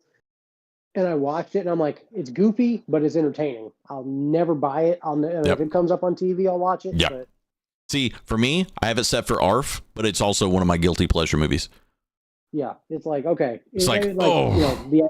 The idea is cool, and the action kind of is cool, but it's kind of I don't know if you've ever seen the movie The Brothers Grimm. It's kind of on par with that. See, Brothers Grimm for me is that nice effort, but I'll watch the shit out of it. Yeah, I mean, they were both good movies, but yeah, they're there. I'll watch them if they're on TV. Right, I'm not gonna find my way to. Mm-hmm. That's the thing about a guilty pleasure, though, is it doesn't have to be rated that good, because that's why it's a guilty pleasure. Yeah, exactly. I've got the new Planet of the Apes that just came out not too long ago, Kingdom of the Planet of the Apes. I have it set for mid-tier as well, which I can actually... I'm just going to set it to... I can actually change it. I'm going to change it to good. Incredible, very good, good. So these are good movies. They're not considered mid-tier, but, Yeah, they're there. All right, so we're going to touch some on my my extreme fandom here. I was really concerned with where that whole sentence was about to land. We're going to touch on my no square. What? That's why I was like, what are excuse me, I'm going to host out. I'm going to the blue and white app to start a stream. If you don't want to be scarred for life, don't join me there. Therapy. All right, so we're going to go with The Hobbit. Oh, I'm gonna say something controversial, and I'm going to get a lot of hate. I liked The Hobbit more than I liked Lord of the Rings. Oh, you're going straight for the jugular, bro. I'm going that's kill shot right there. Oh my God. I only say that because it held my interest more than those did. I get Lord of the Rings set the stage for The Hobbit, but it just as a movie as a whole, they held my interest more. The Lord of the Rings is, what's it about walking? Yeah, you're just walking from point A to point B. Except for the last one. Yeah, and then the title ruins it for you. Yeah, the title, it does. But like, there's so much. The first one is the walking movie. The second and third is like the massive build up, and you get a massive battle in each of them. Yeah, like that. I'm a giant Lord of the Rings nerd. I have all of the Hobbits, except for the last one at good. I have the last. Well, I have all three of them set for like good. Like, they're good movies. But they're not like, they're not like, oh my god, I gotta get home and watch The Hobbit. Yeah, I'm not gonna like make a date out of it, but Yeah. But yeah, I mean, if I had to choose between the two series, I would go Hobbit every time. See, for me, it's Lord of the Rings, but I have Fellowship of the Ring at good. Yeah, I can see that. I have Two Towers at very good. Because you get more of the character development. We get the new characters coming in. You get the big battle. You get like you get a little more backstory into things, and it's beautiful. I'm going off of theatrical versions. I'm not going off of extended. Yeah, screw that. Who's got time for that? Yeah, I mean, I do. I make time for that. I love the extended editions. But Return of the King, I have with Empire Strike Back. Oh, wow, that's just because of how it all flows, and it does seem to flow better than the rest of them to some degree. It has, in my opinion, has the best flow out of all the Lord of the Rings movies. Because this is like my list for this, like Lord of the Rings, especially on this list for pure art and writing, with how all the character arcs from the first two movies, they finally play out. Literally finally play out, and you get to see everyone achieve all these great things, and obviously the sacrifices that have been made, and characters move on or die, and da da da. In the ending, it actually has a finality to it. Right, like there's no ambiguous ending where you're like, okay, are they gonna do more, or is it? No ambiguous endings, because there's 7 endings, because there's so many characters that so many people fell in love with along the way. Yeah, that was my only complaint about the theatrical, because I saw this in theaters when it came out. Honestly, and I'm like, okay, it cuts to black, and you're like, it's over. You stand up, and you're like, damn it, nope, I gotta sit back down. Honestly, I'm bumping up the Battle of the Five Armies to very good. Yeah, I saw that with my buddy in the theaters, because like I said, those were more entertaining. To me, they held my interest more. Mm-hmm. That was the one that I was really excited about. I'm honestly, Two Towers is, yeah, I'm moving Two Towers up though. That's because I like the Two Towers the best, honestly, just because the big battle at the end, of the rain, just everything that happened in that battle. I was like, man, this is just, that's a battle.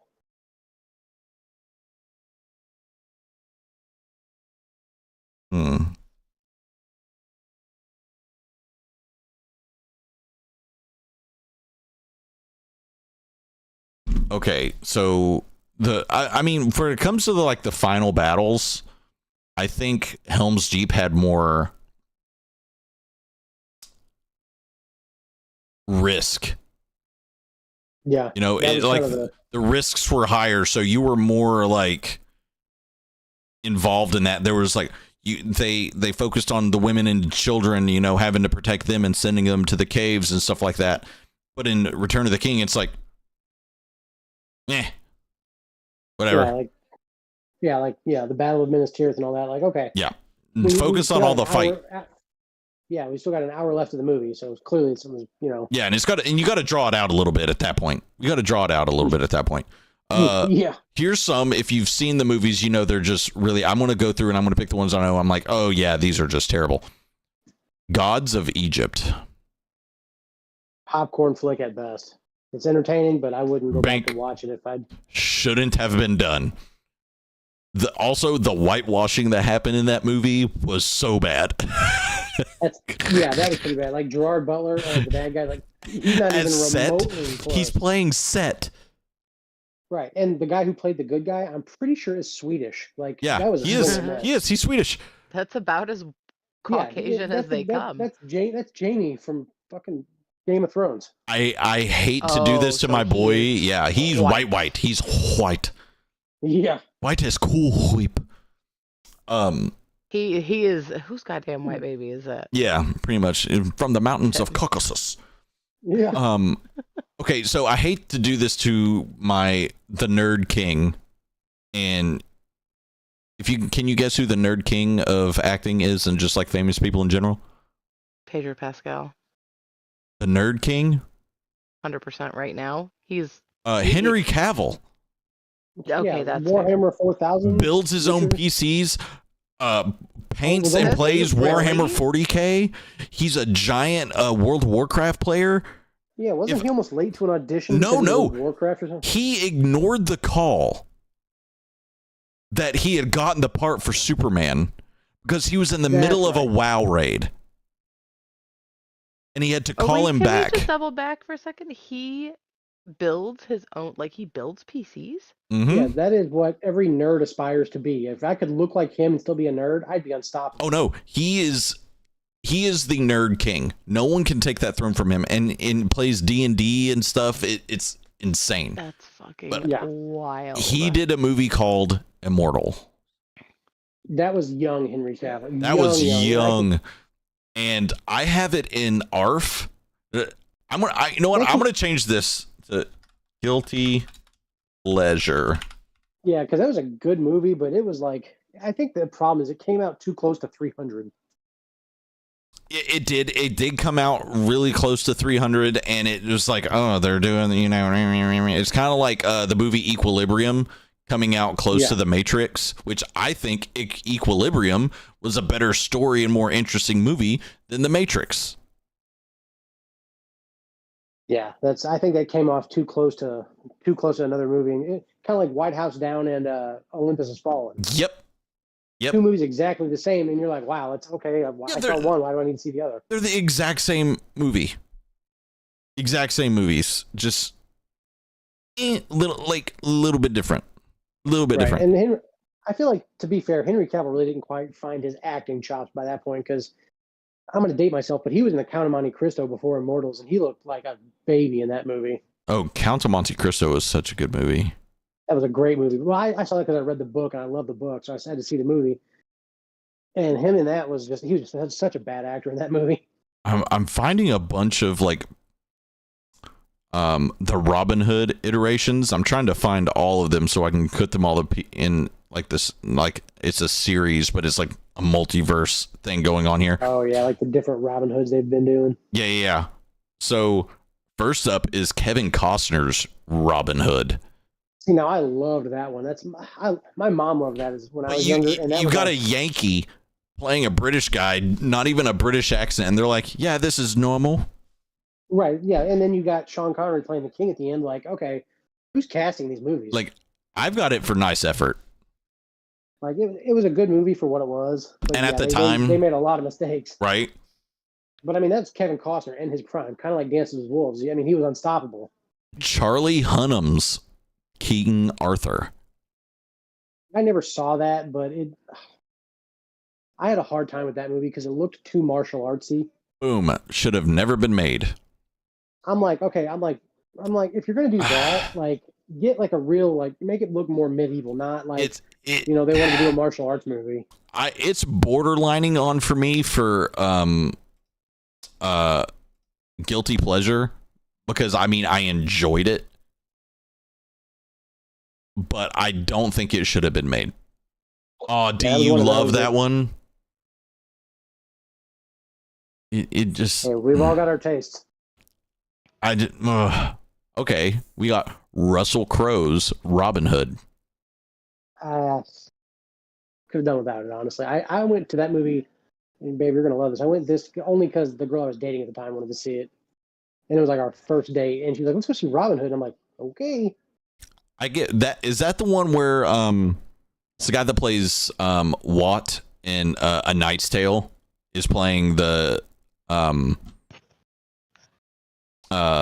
priest guy with all the bees? Oh yeah. I enjoyed this one. I've got it set for good. It was good. It was more grounded than the other Robin Hoods we had gotten up until that point, but it still was very forgettable. And now we've got what's his name? He did Ray Charles' biopic. Oh yeah, Jamie Foxx. Jamie Foxx. Jamie Foxx. Taron Egerton.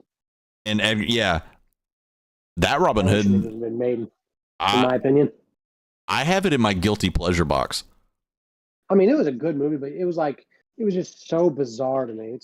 It's almost like what they tried to do with Wild Wild West. It was too steampunk. Right. It was very steampunk, but it's in my guilty pleasure because,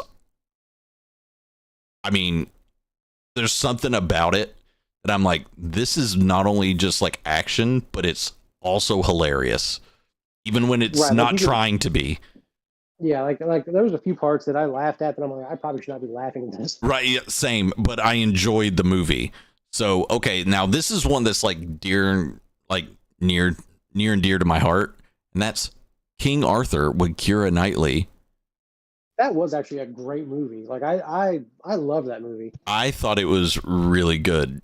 And that was also in the time of Pirates of the Caribbean, Fantastic Four, because the guy that played Mr. Fantastic plays like the Lancelot character.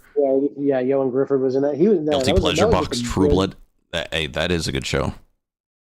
Never actually seen that show.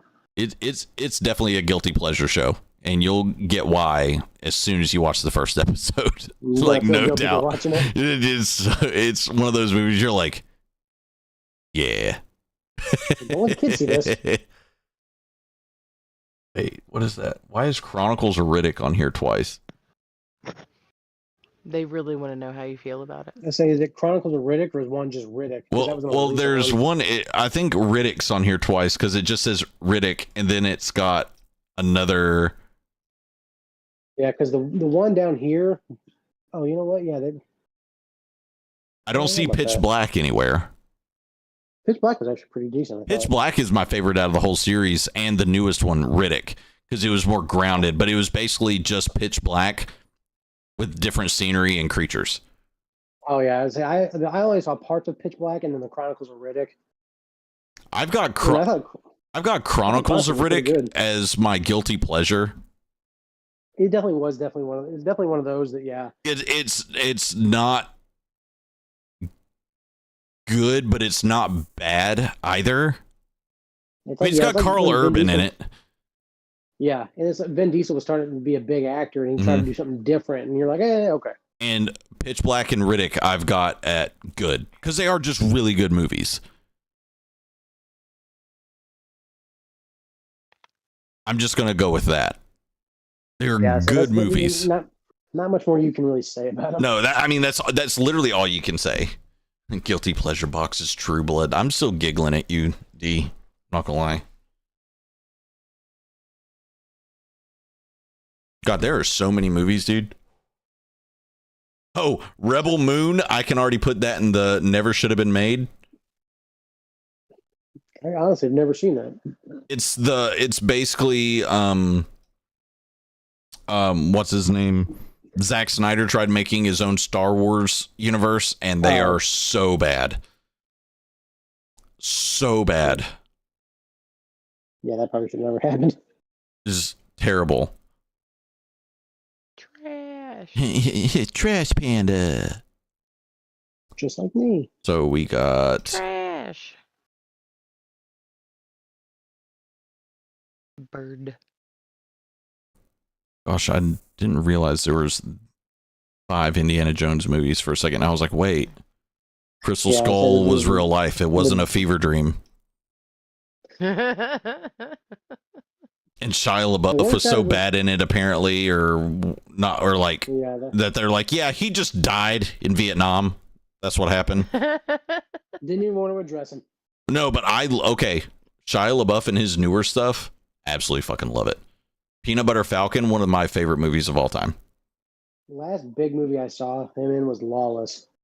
Lawless, also really good. That was a good movie. All right, so the latest Indiana Jones, where would you put that? I haven't seen it. I heard it isn't great, but I still want to see it just because it is Indiana Jones. I've got it for nice effort. Nice effort. Probably higher than what I put. We already did the Jumanji movies. I've got it for nice effort. The newest one, because it did have an interesting kind of story. and they tried, and I'm just going to leave it at that. They tried. They tried. Even with Crystal Skull, it was good, but it probably should never happened. Yeah, Crystal Skull should have never been made. Shouldn't have been made. Done. Raiders of the Lost Ark. Where do you got it? That was Raiders. I'm gonna say very good. It wasn't phenomenal. Like watching it when I was younger versus now, it's like okay, now it's a little boring because I liked the Last Crusade out of the rest of them. I have it set for. I have Raiders is my highest rated one at very good. And then what is it? Last Crusade. That one is hands down my favorite. I have at incredible. And then I know a lot of people aren't going to like this, but I have that also with nice effort. What is it? The Temple of Doom. Temple of Doom. Yeah, Temple of Doom. So bizarre. The whole bug scene. Mm-mm. I honestly didn't like it at all. Yeah, it was so different compared. Like it's almost like they backtracked too much. See, I like Raiders more than Last Crusade, so I'm flip flopping those. The Last Crusade, it was very good. Raiders, even watching it now, bad dates. They still hold up. That is my favorite line out of that movie. Bad dates, and plus it's Gimli saying it too, so it makes it even cooler. Like in like honestly, like future tense, you know, it's freaking awesome. Yeah. All right, so Lissa, give me a fantasy series, see if I can find it. Oh God. You gotta be family friendly too. You can't. No Pizza Boy fantasies. Gross. Fucking. Well, never mind. Don't finish that sentence. Only if you give them your credit card number. Jesus. Oh, let's see. I kind of zoomed in on it so I could kind of. Is that the fucking Lion King? Mm-hmm. How is that a fantasy? I mean, the lions are talking. It doesn't get much more far from reality than talking fucking lions. Right.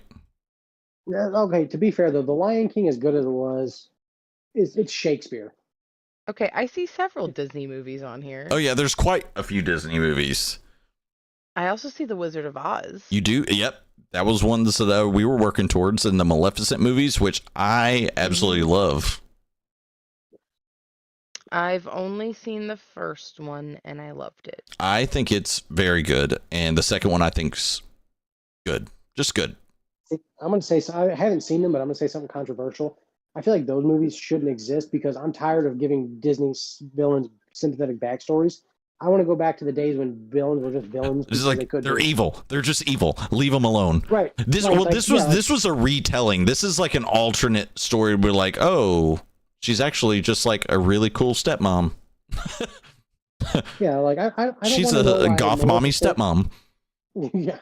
Like, I don't want to know why Scar, was actually, abused as a kid. Or, well, the thing is, apparently with this whole Mufasa the Lion King movie, Mufasa kind of stole the throne from Scar. Like, he usurped the throne from Scar. He kind of deserved to be... Yeah. Like, and Simba's actually a false king. Yeah, like, at that point. I want villains to be villains just for good old fashioned because I want to be. Right. So, okay, where would you put Wizard of Oz? Let's say the original, the OG, first color movie ever. I mean, this is all you. That's one of your favorite movies. I was gonna say, if you're asking me, I am asking you. Like, give me some talking points. I mean, one of the biggest ones is that it is the first movie filmed in Technicolor, which is pretty fucking impressive. And I would also argue that for being what it was, for the time that it was made, it was really well done. Oh yeah. Like, the makeup for the Cowardly Lion looked really great. The Scarecrow and the Tin Man, like, it all looks good. Albeit they almost killed the Tin Man actor. They almost killed the Wicked Witch of the West actress too. And there was the Munchkin incident. Yeah, the hanging in the background, the big old myth behind that. I don't think it was a myth. No, like Oh, one of them yeah, actually it's- did kill themselves. Yeah, they're there. You got to really look for them. And it depends on what version you have. Judy Yeah, Garland it is almost not. died from her eating disorder. Yes, that is right. Hey, Spuds, how you doing, girl? Am I I the only one feel that also like thought Judy Garland was really good looking in that movie? she's beautiful. I love Mwah. Judy Garland. So where I'd have would to you say put it? It's I'm thinking incredible. second to top tier. Yeah. Yeah, it's I'm thinking incredible because I mean, there's still, there's the whole like it's the generational. time frame of it all. It's generational. Yeah, that's one of the movies that's incredible for nothing. I mean, even if not for the entertainment value, which I don't like the movie that much, just for the cinematic strides they were making with that movie. Agreed. We I took the agree. kids a couple years ago to see it at the drive-in. Ooh, I bet that was Incredible. awesome. Buds, how are you Immaculate. doing tonight, love? Hey guys, if you're in here and you want to get in on this discussion or bring your fandom to the front, get in the Discord. We're chilling and talking and going over all these fantasy movies. We still have a lot to go through. A lot. Jeez Louise. Yeah. Hey, but we're making some progress. I mean, we're going after it. But yeah, the director made her lose over 50 pounds for the movie and almost killed her. Yeah, that does not surprise me at all. Yeah, that's back when the movie studios had so much control over their actors and actresses. It's unreal. Yeah. Okay. We're going to go classic into the new ones and remake. Okay. So the sequels and then the remake. Okay. Ghostbusters. I love Ghostbusters. I'm never going to hate on the good Ghostbusters. Now, like the first Ghostbusters, would you say it's in the incredible tier? For what it was, for what it was when it came out, the watchability honestly. And how good incredible. I'm the same way. How about you, Lissa? I'd say for the classics, definitely. For the classics, and it flows well. Yeah, even just for one line, I tried to think what, Ray? And giant Stay Puft Marshmallow Man just rounds the corner. Yeah. Ghostbusters 2, I have set at good. That was a good movie. It was just a good movie. Yeah. Like just good. Just good. Like definitely still very rewatchable. Okay. Ghostbusters Afterlife. That's the first thing this is the direct sequel to 2. Have not seen it, but it looks really good. Yeah, I haven't seen it either. My kid has seen them. Someone debate me in the chat or give your opinion on Ghostbusters Afterlife. I have it at very good. Because the nostalgia, you get to see Venkman. I have it set for very good. The nostalgia pulling off of like the darker and grittier part of Ghostbusters, that's where I've got it. Frozen Empire, I have at nice effort. It was good, but it wasn't like, oh my god, this is amazing. Oh my god. Yeah. That's what I've heard about the newest one. Yeah, like to say another one I have not seen. Okay, how about the all-female recasted Ghostbusters movie? Never should have happened. Lissa? I enjoyed it for what it was because to me it didn't feel like, I don't know, it kind of felt like it was a ripoff but its own thing because it's not like they It was a separate universe. Characters or anything, like they were their own separate entities Yeah. from their male counterparts in the originals. Yeah. I enjoyed it for what it was. I think the storyline was decent until a certain point, and then you get the weird basement dweller that works in the hotel, and you're like, where the fuck did this guy come from? What the fuck is your problem? Yep. I have it in my guilty pleasure just because of the comedy of it, because the amount of SNL cast and like the quirky moments. Freaking Chris Hemsworth. Yes. Goofy, no brain ass. Like, yeah, yes. He was the best part of the whole movie, in my opinion. The movie in a whole for me was bad, but the comedy, was there. I give it that. I give it that. Yeah, like the goofy gal with the glasses, Kate Weird McKinnon's Barbie. character. Yeah, Yes, that does. that was funny. She does Hillary Clinton on SNL. Yeah, Oh, she's Yeah, freaking she- A great. very good Hillary Clinton, if I might add. Too. Yes, so good. All right, so we're back to some classics. Back to the Future 1, 2, and 3. say something real controversial. I'm gonna get a lot of hate. I've only seen the first one, and I barely remember it. Okay, It was never, Lisa, what about never on you? my radar as a kid. Yeah, I was the same way. I mean, that was Really? well. So let me preface this. I am younger, and that was No. Well, not one. okay, how young are you? I was born in 91. I was born in 90. Well, that God. was one though for oh damn man, okay. I love you. But Mhm. no, it was one like my family didn't watch movies growing up, so Remembers if I'm it old as wasn't fuck. a movie Tubby, how you from the doing, man? 80s that I was watching with my grandparents, I probably wasn't watching it. Yeah, like Valid. My Valid. aunt was big into like these kinds of movies. My mom didn't watch a lot of movies, and my dad watched movies that we couldn't watch. Right. So, and he hates fantasy. Like if they're not grounded in reality, he will not watch them. Oh, let's see. Okay, so my first job, I got an early workers permit and got my first job at the age of 13. I worked at a movie store until I was yeah. 18. So I got to bring 5 movies every time I worked, like home. Like if I wasn't doing homework or whatever else, band or swim team, football, whatever, Oh, I watched freaking movies, dude. Like that was me. So I was watching everything. yeah, that's Everything. I worked at a movie gallery and did the same thing. I worked at a local place because movie gallery wouldn't hire me because I was too young, even with the early workers permit. So I went to a local place and did because that's where I wanted to work, mainly because I wanted money and I wanted to watch free movies that I didn't have to rent. That's exactly why I worked at a movie gallery. And it was great. I was friends with the manager. I was friends with her son. Yeah. And she's like, "Yeah, we'll hire you." So I worked there for First 2 job at years, 11. so- Yeah. See, well, I did like yards and stuff before that, like parents' yard, friends of the family, stuff like that, going and doing yard work with some friends during the summers and stuff like that, and helping like some moving companies and stuff like that. But that was it.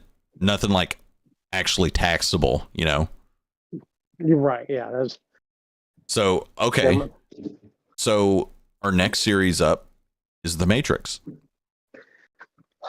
I could say a lot about the Matrix. What do you think? Okay.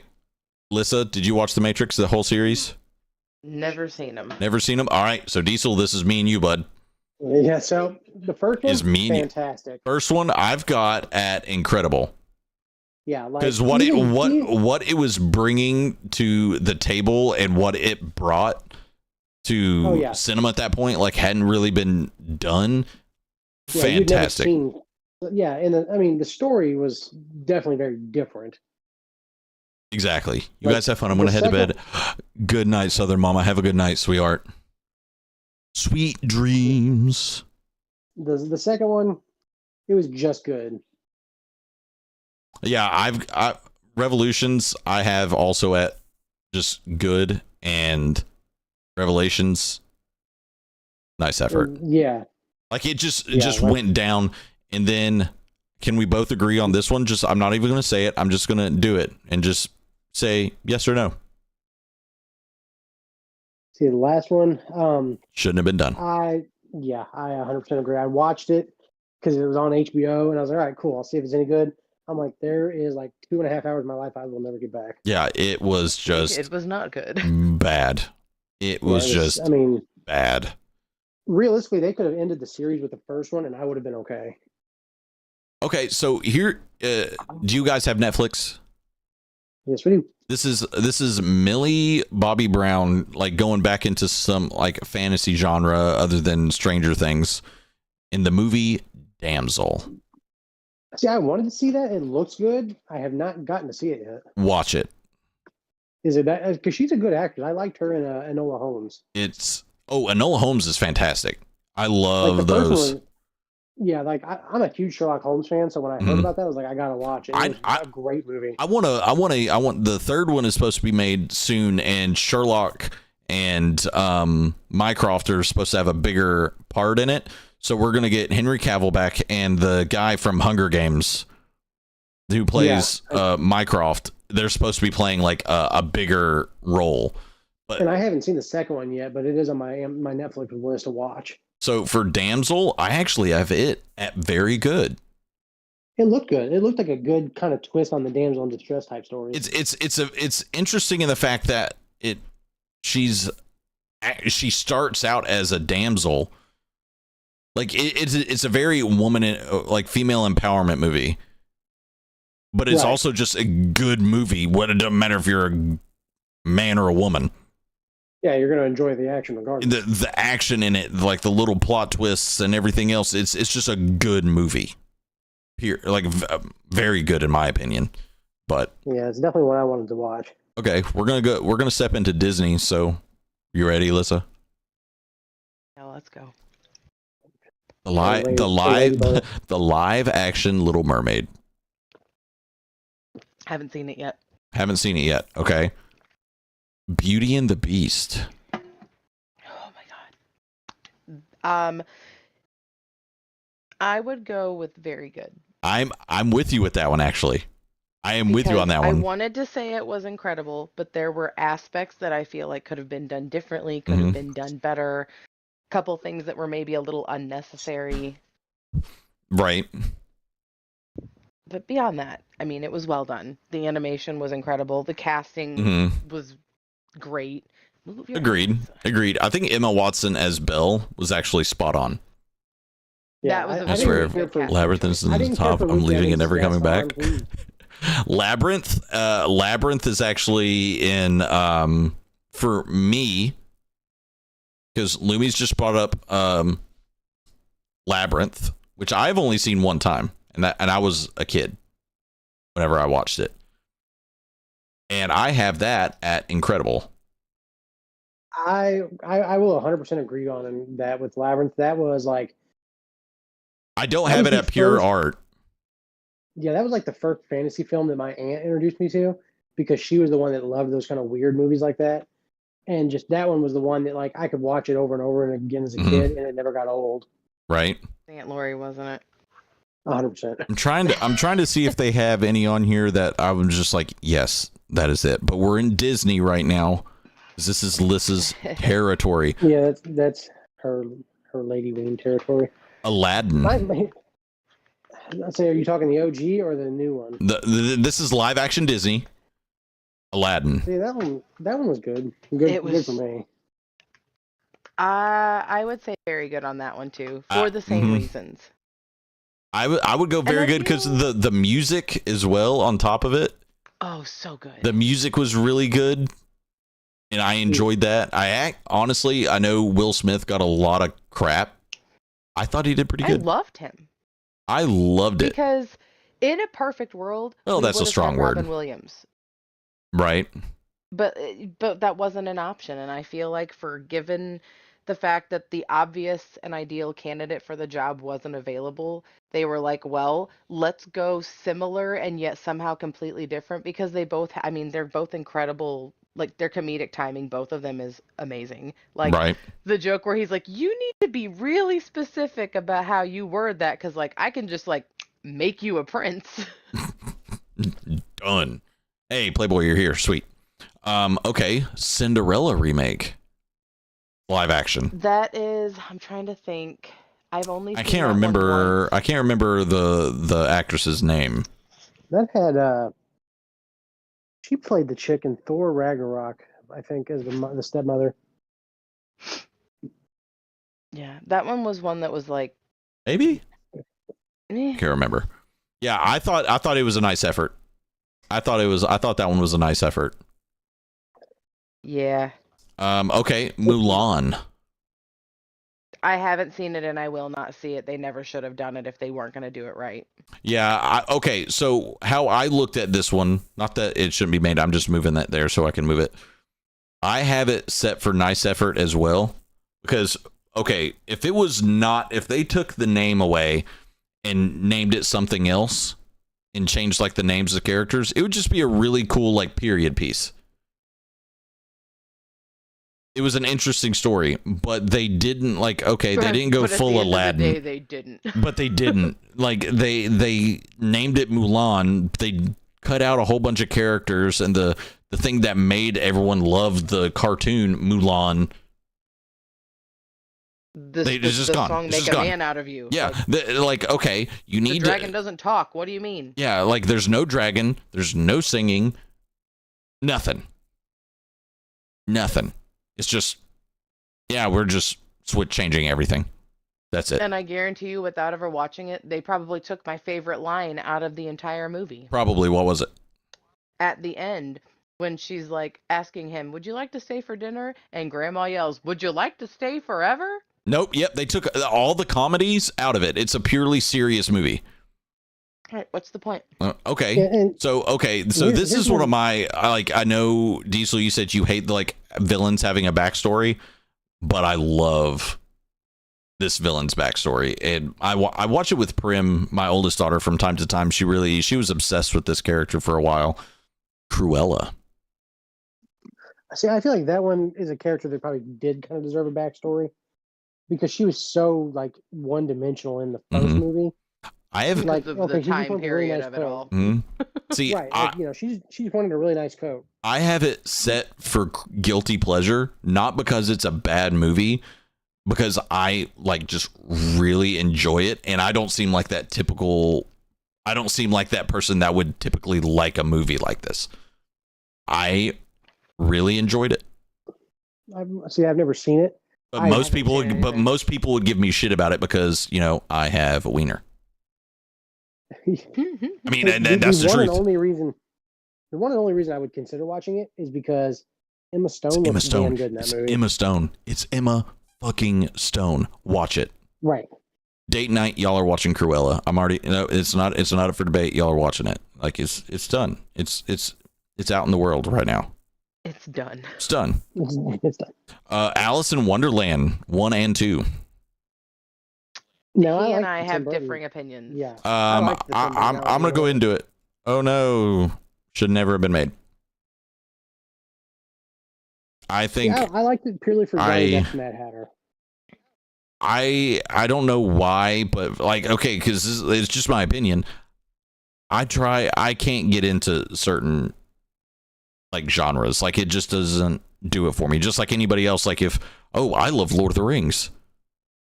But no, I hate Lord of the Rings. Oh, okay, great. See, like y'all had a whole ass conversation about the Matrix, and I was just like, not for me. Exactly. Yeah, like I liked the original Alice in Wonderland, the Johnny Depp version. I did not like Through the Looking Glass. It was too just like obviously, there's obviously 2 books, but I like the first one. The second one never should have happened. I can barely get through the Tim Burton Batmans sometimes. Okay. Oh shit. I love the first one. I love the first one. I love it.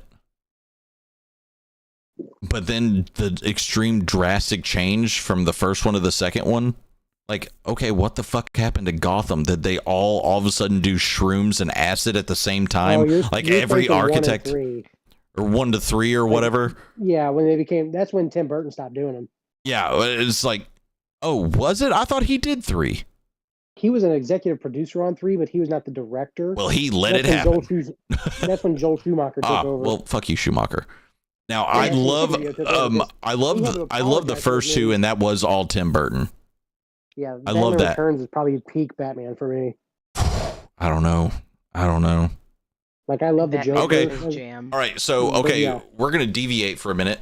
What's your favorite Batman movie? Not like how good the movie is, but the movie that you're like, oh, I want to watch Batman. I'm watching this one. I know what it is. What is it? His is The Dark Knight. Oh, Dark Knight for me, 200%. Every single time. Yep. No doubt. You know what would have actually probably been my favorite Batman movie if they ever would have made it? Batfleck's Batman movie, solo Batman movie. Oh, I would have been down for that. Yeah, I was excited for that one because Deathstroke was supposed to be the bad guy. Yeah. That one. If that one actually got made with what they were wanting to do with it and how they portrayed how it was going to go, that would have been the best Batman movie. Now, what's your second favorite? Second favorite Batman movie? Yes. Is Batman Returns. Batman Returns is my second. Batman Returns is my second because Penguin, I absolutely love that villain, and Danny DeVito, chef's friggin' kiss. Absolutely love it. I don't like how different he is, but it was definitely a very good villain. And just that whole movie, I think that was cinematic art. Just the music, the writing, everything was perfect. Right. It was Danny Elfman on the composing, wasn't it? Yes. I think, sure. yeah. Okay. I'm going to go top 3. What's your third favorite? Now, this is where I'm going to get a lot of hate, but it's a tie between either The Batman or Batman versus Superman. Mine is The Batman. Like, The Batman was so different. It was all neo-noir, so I loved it. I love that aesthetic for Batman. Whenever you first see Batman in that movie, just give me that. Give me that all the time. The narration and everything is amazing. I wish so you good. both could have seen my face as y'all are just sitting here Hey, what's up, the Selfrez? exact same taste in fucking Batman movies. It's great. Because next in line for me is Batman versus Superman and the original Batman. If you have your phone handy, I sent you a Snapchat picture of the top part of his shelf in here. Oh no, I sent you ha ha ha ha ha ha ha ha. Oh, did you? Yes, I did. Oh, there it is. How you doing, Selfrez? Hey, everybody in the chat that is active in the chat and like listening and everything else like that, what is your top, like, do it as a list, like your top 3 Batman movies. Good. How are you? Hey, I am great. We have been chatting and talking and ranking fantasy movies, and now we've kind of gone off on a tangent for a minute. I mean, they're superheroes. You can for kind of call Batman, them fantasy. Yeah, because Spider-Man is what I want to do next, like the Spider-Man movies, because that's what's coming up. Those are good movies. I will take all of them except for Andrew Garfield. You don't like? See, now that was a good. Ooh. I like the Andrew Garfield ones. I didn't like the second one. All of the Tobey Maguire ones, also not all of them. Okay, so I'm gonna do this right here, and you're gonna be surprised. Spider-Man 2 with Tobey Maguire, the best, is fucking art. That was I will 100% agree on that. That is the best out of all of the Spider-Men. Period. Yeah, like that one. That one, I loved every second of that movie. Spider-Man 3, nice effort. Nice effort. Like for what Raimi did with it, nice effort. They ruined Venom so much for me. I'm like, okay. The first Spider-Man from Sam Raimi, very good. That was a good. It was very good. That was great. Okay, so okay. Back to the Batman for just a second. Selfrez has got his top 3 is literally the entire Nolan verse in order. Batman Begins, Dark Knight, then Dark Knight Rises. Okay, as a series, it is the best. I will give you that. Yeah, as a start to finish series. Start to finish series, it is the best because it's actually whole and actually has completion to it that no other Batman series has been able to do. Yeah, like it doesn't deviate. Okay, so what's your 4 and 5? What's your 4 and 5 for your Batman movies? And you're even with the Maggie Gyllenhaal taking over as Rachel in the second one. Better than Katie Holmes. Katie Holmes was a better Rachel. Okay, let me just tell you, Maggie Gyllenhaal's acting was better. Oh, 10 times. Katie Holmes's face was better. Oh, 100%. Oh no, I mean, you can kind of see Katie Holmes' nipples too. That doesn't hurt. No, it doesn't. Also, I'm telling you. I mean, it could if they poke you, but you know. As a woman who is attracted to women, if I have to pick, I'm picking Katie Holmes every time. Something about Maggie Gyllenhaal's face just reminds me of a foot. You don't have a 4 and 5. It's just like it's Nolan verse or nothing. Okay, I respect that. Okay, so for the Andrew Garfield movies, I have The Amazing Spider-Man at...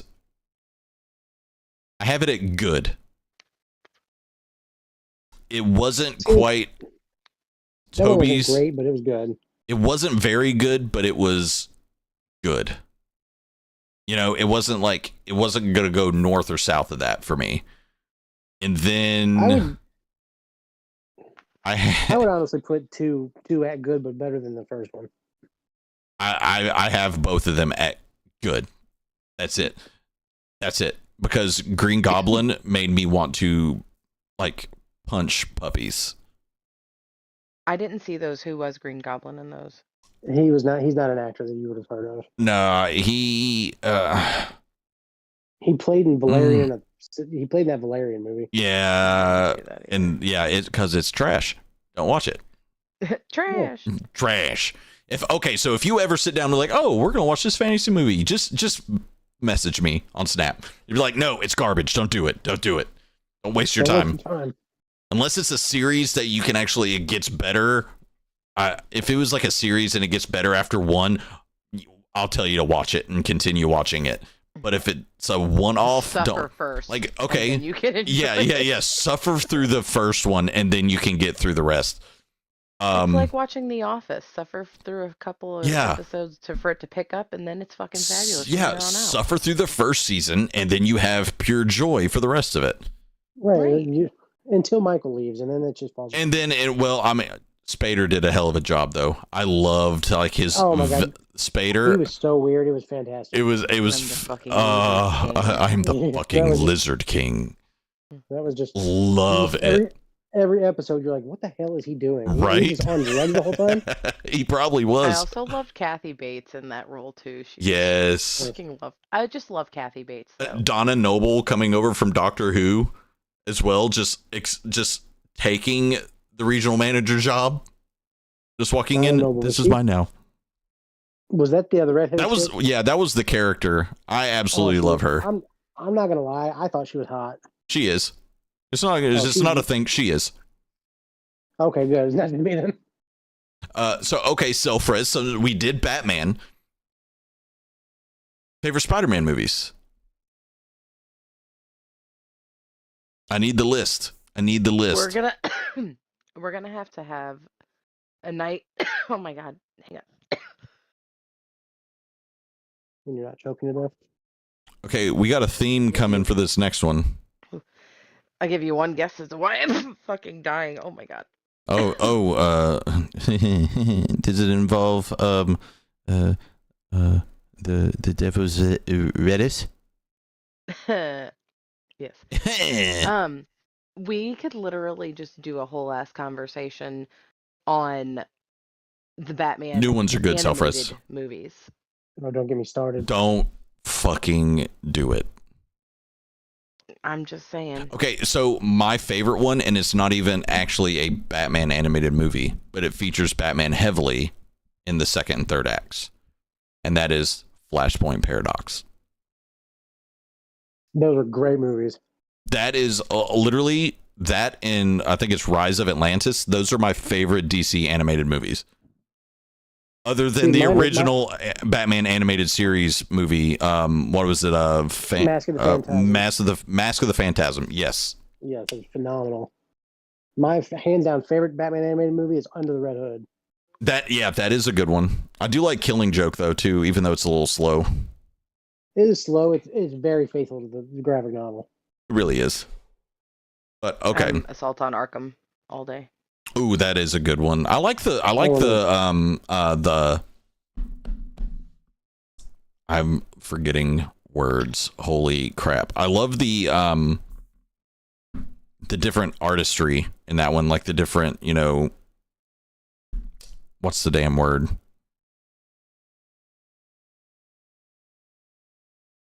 Forgetting words over here. Like the aesthetic of that one. Oh yeah. Like the dark and more grim. Look very much like the video game. Right. All right. So we're going to go off of superheroes for a little bit. We'll probably end up coming back to them, but the Mummy series. Loved those movies. I love the first one. The first one. Watched that on the plane when we went to North Carolina. Yeah, you did. I have that one at incredible. That to this day that holds up as Up a there. great entertaining movie. And rewatchability is way up there. And I mean, just Brendan Fraser as an action hero, he was great. The Mummy 2, I have it very good. That was a very good movie. Yeah, not as good as the first one, but it was pretty darn good. Like Mummy for me personally is like teetering towards pure art when it comes to this genre. Yeah, that was a great adventure action. It's like seesawing back and forth, right? Very much so. The Mummy 3, nice effort. It was it was just okay. Nice effort. Like I saw that you didn't get Rachel Weisz back, which was a big lose, big loss. Yeah, but Maria Bello was still pretty good. Mm-hmm. I agree. I mean, it's watchable, but it's could be better, could be worse. You're very upset with me? Why? Why are you upset with me, Lumi? Hey, Labyrinth is at incredible. I know it's not at pure art where you wanted it to be, but it is in the incredible section. And I couldn't stop looking at David Bowie's junk, so that kind of took it down to me. It's not at the top, I know. To say it's because of the bulge. Yeah. Like, that's bordering on, Jim Henson porn. Yeah. And it was all directed at children too, on top of it. Even when I was a kid, I understood it. Stick that they used to control him while he moves. All right, I'm trying to see if there's any on here that's like actual like pure art. Like it's just like, yes, like this is, I'm seeing if there's any top tier up there. Okay, I have this is an interesting one to put up there. The it's Chris Hemsworth, Chris Pine, and who is it that plays Star-Lord? What's his last name? Chris oh Patton. My God. Chris Pratt. Okay. So Chris Pratt had this thing for like Amazon for a minute, and I think he still does, where he did like this some sci-fi movies. Have you seen those? There's one movie he's got on Amazon that I think I want to see, but it's the Tomorrow War. I did want to see that, but I haven't seen it yet. I have it at very good, just because the concept is very interesting, of like being sent from the past to the future to fight a war because you're already dead. In the future, like you're already dead there. And he did one with Jennifer Lawrence called Passengers, which I also thought spaceship one. Yeah, which I also thought was very good. Hey, what's up, Thoth? How you doing, man? Where it's like him and Jennifer Lawrence's character are stuck on this ship that's supposed to be like transporting colonists to this other planet because it's this typical, we're leaving Earth because we destroyed it. Oh, it's Wall-E in real life. Yeah. And except that we're not all fat because it's Chris Pratt.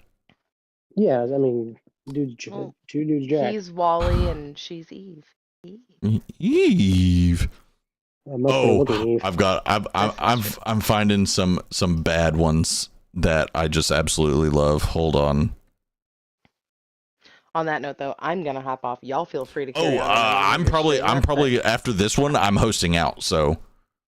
Yeah, because I ain't last much longer. I gotta go back to work tomorrow. Yeah, I've got to get up early tomorrow. Been busy with life. A lot of things happened IRL. Oh no, Thoth, I totally feel that. But this next one up, hopefully you guys have seen it. Oh, perfect. Waterworld. I wish I hadn't. I have not. I fucking love this movie. It's so bad. It is so bad, but it is in my guilty pleasures. That's like Kevin Costner coming off the high of Robin Hood. Yeah, it's like I was looking for the Postman because I was like, how is the Postman not on here? It should be considered fantasy because it is an absolute kind of a joke and it's way too long. I was like, I've got a Waterworld, definitely in my guilty pleasure section. 200%. That's Babe, such a you know weird better movie. than most. Is that right up there with like my weird affinity for that movie, The Ginger Dead Man, featuring Gary Busey? Probably anything with Gary Busey. Yeah. I mean, come on. I mean, I mean, short of Say hi, do something. short of Lethal Host Weapon, out. you can't take him. Hey, seriously. have a good night. Have a good night, Thoth. Thank you for coming in, dude. But hey, Diesel, Lissa, I appreciate y'all coming in and hanging out. Okay, Lumi has vetoed Labyrinth to pure art. That's fair. That's It was teetering. I'll allow it. His junk is not for everyone, but some people like it, and that's what was holding it back for me. I'm not. Who am I to yuck somebody else? Right. All right. Right, I mean, Let's see who we hosting out to. We are gonna host out to Crow because he's streaming late at night for whatever reason. But y'all have a wonderful evening. Thank you guys for coming in here and chat. I will see you tomorrow night for Sons of the Forest. So if you want to play, hit me up on Twitter and we'll get you in the crew. But other than that, love you guys. Deuces.